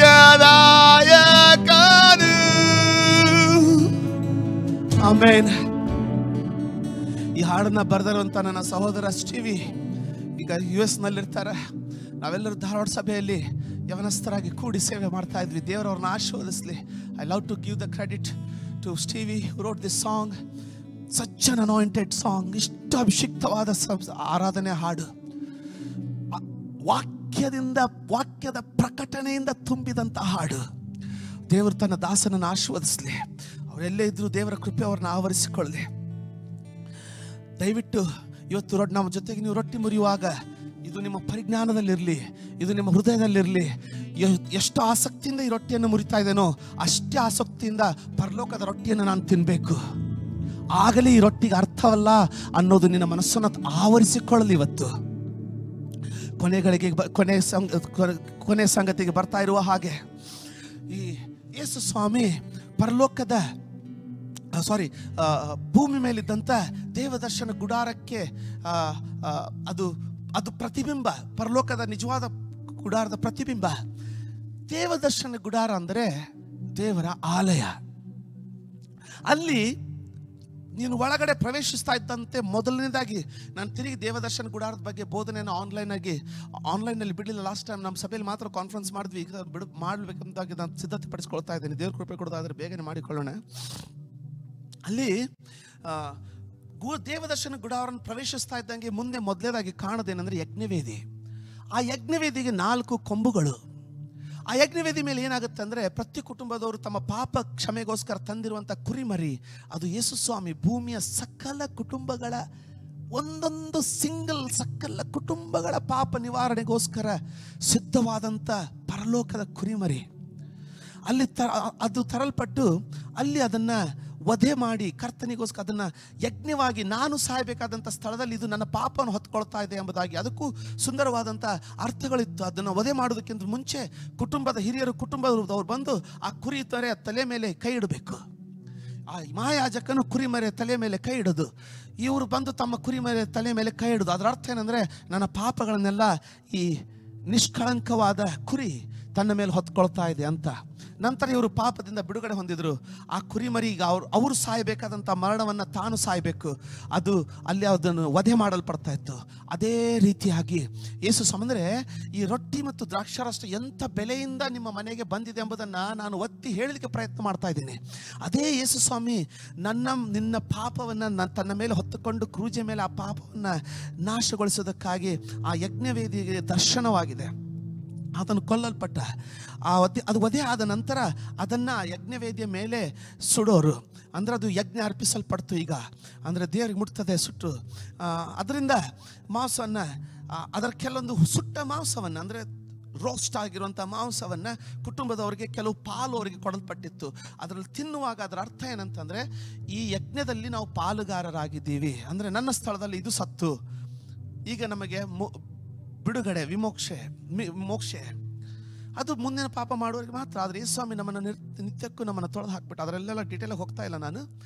ಎರಡನೇ ವಿಷಯ ಏನಿತ್ತಂದರೆ ಆ ಕುರಿಮರಿ ವಧೆ ಆಗುವಾಗ ಅದರ ರಕ್ತವನ್ನು ಅವರು ತೆಗೆದುಕೊಂಡು ಬೌಲಲ್ಲಿ ತೆಗೆದುಕೊಂಡ್ಬಿಟ್ಟು ಅದನ್ನು ಈ ಕುಟುಂಬದ ಬಲಕಿವಿಗೆ ಹಚ್ಚೋರು. ಮತ್ತು ಆ ಎಣ್ಣೆ ಆ ಒಂದು ರಕ್ತವನ್ನು ಅಂದರೆ ಅದರ ಅರ್ಥ ಏನಂತಂದರೆ ಕುಟುಂಬದ ಹಿರಿಯನ ಕಿವಿಗೆ ಹಚ್ಚೋದರ ಅರ್ಥ ಏನಂತಂದರೆ ನಿನಗೂ ನಿನ್ನ ಕುಟುಂಬಕ್ಕೂ ಈ ರಕ್ತದ ನಿಮಿತ್ತವಾಗಿ ಮೋಕ್ಷ ಬಿಡುಗಡೆ ಉಂಟಾಯಿತು. ಮತ್ತು ಆ ರಕ್ತವನ್ನು ಆ ಯಜ್ಞವೇದಿಗೆ 4 ಕೊಂಬುಗಳು ಇರ್ತಾ ಇದ್ವು. ಆ ಕೊಂಬಿಗೆ ಅದನ್ನು ಸವರೋರು, ಹಚ್ಚೋರು. ಅಂದರೆ ಪರಲೋಕದಲ್ಲಿರುವಂಥ ಯಜ್ಞವೇದಿಗೆ ನಿನ್ನ ರಕ್ತ ಮುಟ್ಟಿತು, ನಿನಗೆ ಪಾಪ ಕ್ಷಮೆ ಆಯಿತು ಅಂತ ಅರ್ಥ. ಇನ್ನು ಸ್ವಲ್ಪ ರಕ್ತವನ್ನು ಮಹಾಯಾಜಕನು ತನ್ನ ಪರವಾಗಿ ಅರ್ಪಿಸಿದಂಥ ಕುರಿಮರಿಯ ರಕ್ತವನ್ನು ಪರಿಶುದ್ಧ ಸ್ಥಾನದಲ್ಲಿ ಹೋಗಿ ಅಲ್ಲಿರುವಂಥ ಎಲ್ಲ ಸಂಗತಿಗಳ ಮೇಲೆ ಚಿಮುಕಿಸೋನು. ಅದರ ಅರ್ಥ ಏನಂದರೆ, ಪರಲೋಕದಲ್ಲಿ ನಿನ್ನ ವಿಮೋಕ್ಷೆಗೋಸ್ಕರ ಕುರಿಮರಿಯ ರಕ್ತ ಅರ್ಪಿಸಲ್ಪಟ್ಟಿದೆ ಅಂತ. ಇದನ್ನೇ ಯೇಸು ಸ್ವಾಮಿ ಮಾಡಿದ್ದು. ಇಬ್ರಿಯರ ಬರೆದ ಪತ್ರಿಕೆ ಹೇಳ್ತದೆ, ನಮ್ಮ ಮಹಾಯಾಜಕನಾಗಿ, ರೋಮಾಪುರದ ಬರೆದ ಪತ್ರಿಕೆಗೂ ಅದನ್ನೇ ಹೇಳ್ತದೆ, ನಮ್ಮ ಮಹಾಯಾಜಕನಾಗಿ ತನ್ನ ಸ್ವಂತ ರಕ್ತವನ್ನು ಅರ್ಪಿಸಿ ತಾನೇ ಆ ರಕ್ತವನ್ನು ತೆಗೆದುಕೊಂಡು ಪರಲೋಕದ ಮಹಾಪರಿಶುದ್ಧ ಸ್ಥಾನದಲ್ಲಿ ಪ್ರವೇಶಿಸಿ ಅದನ್ನು ಅರ್ಪಿಸಿ ನಮ್ಮನ್ನು ಬಿಡಿಸಿಕೊಂಡ ಅಂತ ಯೇಸು ಬಗ್ಗೆ ಹೇಳ್ತದೆ. ಇದು ಹಿನ್ನೆಲೆ. ಈಗ ನೋಡೋಣ. ಇದನ್ನು ನನ್ನ ಜ್ಞಾಪಕಗೋಸ್ಕರ ಮಾಡಿರಿ, ಇದು ಹೊಸ ಒಡಂಬಡಿಕೆಯನ್ನು ಸೂಚಿಸುವ ರಕ್ತ, ಇದು ಪಾತ್ರೆ, ಇದರಲ್ಲಿ ಕುಡಿಯಿರಿ ಅಂದಾಗ ಹೇಳಿದ. ಮೊದಲನೇದಾಗಿ ತಿನ್ನಿರಿ, ನೋಡ್ಕೊಂಡ್ವಿ. ದೇವರ ವಾಕ್ಯವನ್ನು ತಿನ್ನಿರಿ, ಯಾಕಂದರೆ ಇದು ರೊಟ್ಟಿ, ಇದರ ಪ್ರತಿಬಿಂಬ, ಇದರ ಪ್ರಕಟೀಕರಣದ ಶರೀರ, ಅದು ಆತನ ಶರೀರ, ಮುರಿಯಲ್ಪಟ್ಟಂಥ ರೊಟ್ಟಿ. ಈಗ ರಕ್ತ, ಅದರಲ್ಲಿ ನಾನು ಮತ್ತೆ 1 ಗಂಟೆ ಅದರಲ್ಲಿ ಹೋಗಲ್ಲ. ರಕ್ತದ ಬಗ್ಗೆ ಸಂಕ್ಷಿಪ್ತವಾಗಿ ಹೇಳ್ತೇನೆ, ಯಾಕಂದರೆ ಕ್ರಿಸ್ತೇಸುವಿನ ರಕ್ತದ ಬಗ್ಗೆ ದೊಡ್ಡ ಟಾಪಿಕ್ ಅದು, ಅದರಲ್ಲಿ ನಾನು ಹೋಗಲ್ಲ. ಕರ್ತನ ಮೇಜಿಗೆ ಸಂಬಂಧಪಟ್ಟದ್ದನ್ನು ಮಾತಾಡ್ತೇನೆ. ದ್ರಾಕ್ಷಾರಸ, ಆತನ ರಕ್ತವನ್ನು ಸೂಚಿಸುವಂಥ ದ್ರಾಕ್ಷಾರಸ, ಅದು ಸಹ ಜಜ್ಜಿ, ಆತನ ಹಾಗೆ ಜಜ್ಜಿ ತೆಗೆಯಲ್ಪಟ್ಟಂಥದ್ದು. ಈಗ ಇದರಲ್ಲಿ ನೀವು ಪಾನ ಮಾಡಿರಿ. ನೋಡಿ, ದೇವದರ್ಶನ ಗುಡಾರದಲ್ಲಿ ಏನಾಗ್ತಾ ಇತ್ತು, ಒಳಗಡೆ ರಕ್ತವನ್ನು ತೆಗೆದುಕೊಂಡು ಅದರ ಕೊಂಬಿಗೂ ಅದರ ಒಳಗಡೆ ಇದ್ದ ಕಿವಿಗೂ ಒಳಗಡೆ ಇರುವಂಥ ವಸ್ತುಗಳಿಗೆ ಸಿಂಪಡಿಸ್ತಾ ಇದ್ರು. ದೇವದರ್ಶನ ಗುಡಾರ ಅಂದರೆ ದೇವರ ಆಲಯ. ಹಾಗಾದರೆ ಹೊಸ ಒಡಂಬಡಿಕೆಯಲ್ಲಿ ದೇವರ ಆಲಯ ಯಾವುದು? ಪೌಲನು ಬರಿತಾ ಇದ್ದಾನೆ, ನೀನು ದೇವರ ಆಲಯವಾಗಿದ್ದಿ ಎಂಬುದನ್ನು ಪವಿತ್ರಾತ್ಮನು ನಿನ್ನಲ್ಲಿ ವಾಸಿಸುವನಾಗಿದ್ದು ಆ ಪವಿತ್ರಾತ್ಮನಿಗೆ ನಿನ್ನ ದೇಹವು ಗರ್ಭಗುಡಿಯಾಗಿದೆ ಎಂಬುದನ್ನು ನೀವು ಅರಿತವನಲ್ಲವೋ ಎಂಬುದಾಗಿ ಬರಿತಾ ಇದ್ದಾನೆ. ಅಂದರೆ ಕುಡೀರಿ ಅಂದಾಗ ಯಾಕೆ ಹೇಳಿದಂದ್ರೆ, ನೀನು ಅದರಲ್ಲಿ ಪಾನ ಮಾಡುವಾಗ ಕ್ರೂಜೆ ಮೇಲೆ ನಡೆದಂಥ ಒಡಂಬಡಿಕೆಯ ಪಾನ ಅದಾಗಿದೆ.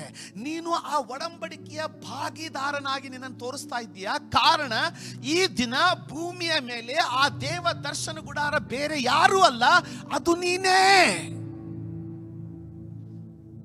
You are the temple of the Holy Ghost. ನೀನು ದೇವ ದರ್ಶನದ ಗುಡಾರ, ದೇವರ ಆಲಯ. ನಿನ್ನೊಳಗಡೆ ಈ ಕೊನೆಯ ದಿನದಲ್ಲಿ ಆ ಗುಡಾರದಲ್ಲಿ ಕಂಡಂತೆ ದೇವರ ಮಹಿಮೆ ಪ್ರಕಟವಾಗಬೇಕು. ನಿನ್ನನ್ನು ನೋಡುವವರು ದೇವರ ಮಹಿಮೆಯನ್ನು ನೋಡಬೇಕು. ನಿನ್ನಲ್ಲಿ ಬರುವವರು, ನಿನ್ನ ಸಂಪರ್ಕದಲ್ಲಿ ಬರುವವರಿಗೆ ಆತನ ರೊಟ್ಟಿ ಆಗಿರುವಂತ ದೇವರ ವಾಕ್ಯ ಕೇಳಿ ಬರಬೇಕು. ನೀನೇ ಆ ದೇವಾಲಯವಾಗಿದ್ದೀಯಾ. ಅದನ್ನ ನಾನು ಹೇಳ್ತಾ ಇಲ್ಲ, ಪೌಲನು ಪತ್ರಿಕೆಯಲ್ಲಿ ಬರಿತಾ ಇದ್ದಾನೆ. ದೇವರ ಆತ್ಮನಿಂದ ದೇವರಿಂದ ಹೊಂದಿಕೊಂಡಿರುವಂತಹ ಆತನ ಆತ್ಮನಿಗೆ ನಾವು ಗರ್ಭಗುಡಿಯಾಗಿದ್ದೇವೆ ಎಂಬುದನ್ನು ಅರಿಯರೋ. ಯಾವನಾದರೂ ಈ ಗುಡಿಯನ್ನು ನಾಶ ಮಾಡುವುದಾಗಿದ್ರೆ ದೇವರು ಅವನನ್ನ ನಾಶ ಮಾಡ್ತಾನೆ. ಅದಕ್ಕಂತಲೇ ಪೌಲನು ಹೇಳ್ತಾ ಇದ್ದಾನೆ, ಇದನ್ನ ವಿಮೋಚಿಸದೆ ಪಾನ ಮಾಡುವವರು ನಿಮ್ಮಲ್ಲಿ ಅನೇಕರು ರೋಗಿಗಳಾಗ್ತಾ ಇದ್ದಾರೆ, ಇನ್ನು ಕೆಲವರು ನಿದ್ರೆ ಹೋಗ್ತಾ ಇದ್ದೀರಾ ಅಂತ, ಅಂದ್ರೆ ಸತ್ತು ಹೋಗ್ತಾ ಇದ್ದೀರಾ ಅಂತ ಹೇಳ್ತಾ ಇದ್ದಾನೆ. ಅರ್ಥ 2 ವಿಷಯಗಳನ್ನ ಕ್ಲಿಯರ್ ಮಾಡ್ತೀನಿ. ಕುಡಿಯೋದಕ್ಕೆ ಕಾರಣ ಏನಂತಂದ್ರೆ, ಸಿಂಪಡಿಸೋದಲ್ಲ, ದೇವರ ಆಲಯದಲ್ಲಿ ಆ ಕೊಂಬಿಗೆ ಹಚ್ಚಿದಂತೆ ನೀನೇ ಆ ದೇವರ ಆಲಯ ಆಗಿರೋದ್ರಿಂದ ಆತನ ನಿನ್ನ ಒಳಗಡೆ ಇರುವಂಥ ನಿನ್ನ ಮಂಜುಷದಲ್ಲಿ, ನಿನ್ನ ಯಜ್ಞವೇದಿಯ ಮೇಲೆ ಆತನನ್ನು ಸ್ವೀಕರಿಸ್ಕೊಂಡಿಯಲ್ಲ, ನನಗೋಸ್ಕರ ಯಜ್ಞವಾದನೆ ಎಂಬುದಾಗಿ ಸ್ವೀಕರಿಸ್ಕೊಂಡಿಯಲ್ಲ, ಅದು ಕುಡಿಯೋದ್ರ ಮೂಲಕ ತಿಳಿದು ಬರ್ತದೆ. ಅದು ದೇವರು ನಮಗೆ ಸ್ತೋತ್ರ. ಹಳೆ ಒಡಂಬಡಿಕೆ ಹಾಗೆ ಕುರಿಮರಿ ಮಾಂಸದಲ್ಲಿ ನಾವು ತಿನ್ಲಿಕ್ಕೆ ಹೋಗ್ತಾ ಇಲ್ಲ, ಆದರೆ ಯೇಸು ಸ್ವಾಮಿಯನ್ನು ಸೂಚಿಸುವಂಥ ರೊಟ್ಟಿಯಲ್ಲಿ ತಿನ್ಲಿಕ್ಕೆ ಹೋಗ್ತಾ ಇದ್ದೀವಿ. ಆದ ಕಾರಣ ಮನಸ್ಸಿನಿಂದ ಈ ತಪ್ಪು ಕಲ್ಪನೆಯನ್ನು ತೆಗೆದುಬಿಡಿ. ಆತನ ಮಾಂಸವನ್ನು, ಆತನ ರಕ್ತವನ್ನು ಕುಡಿತಾ ಇದ್ದೀವಿ ಅನ್ನೋದನ್ನು ತೆಗೆದುಬಿಡಿ. ನಾವು ದೇವರ ವಾಕ್ಯದ ಪ್ರಕಟಣೆಯನ್ನು ತಿಂತಾ ಇದ್ದೀವಿ. ದೇವರ ವಾಕ್ಯದ ಪ್ರಕಟಣೆ ಇದು. ಆತನ ಶರೀರ, ಬ್ರೆಡ್ ಅಲ್ಲ, ಆತನ ಶರೀರವನ್ನು ಸೂಚಿಸುವಂಥ ಆದ ರೊಟ್ಟಿ. ದಯವಿಟ್ಟು ನಿಮ್ಮನ್ನು ನೀವು ಅದಕ್ಕೆ ಒಪ್ಪಿಸ್ಕೊಡಿ. ಇವತ್ತಿನಿಂದ 2 ಸಂಗತಿಗಳಿಗೆ ಒಪ್ಪಿಸ್ಕೊಡಿ. ಕ್ರಿಸ್ತೇಸುವಿನ ರಕ್ತ,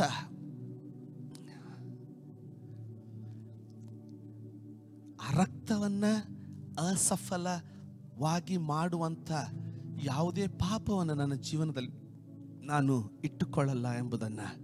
2ನೇದಾಗಿ, ಯೇಸುವಿನ ಶರೀರವನ್ನು ಪ್ರಕಟಿಸುವಂಥ ಆತನ ವಾಕ್ಯವನ್ನು ಸತತವಾಗಿ ತಿಂತೀನಿ, ನನ್ನನ್ನು ತುಂಬಿಕೊಳ್ತೀನಿ. ಆಗ ಮಾತ್ರ ತಾನೇ ನಾನು ಬಹಿರಂಗಿಕವಾಗಿ ಮುರಿಯುವಂಥ ರೊಟ್ಟಿಗೆ ಆತನ ಶರೀರದ ಪ್ರಭಾವ ಬರಲಿಕ್ಕೆ ಸಾಧ್ಯ ಎಂಬುದನ್ನು ಅರಿತುಕೊಂಡು ಆತನ ವಾಕ್ಯಕ್ಕೆ ನಿಮ್ಮನ್ನು ಒಪ್ಪಿಸಿಕೊಳ್ಳಿ.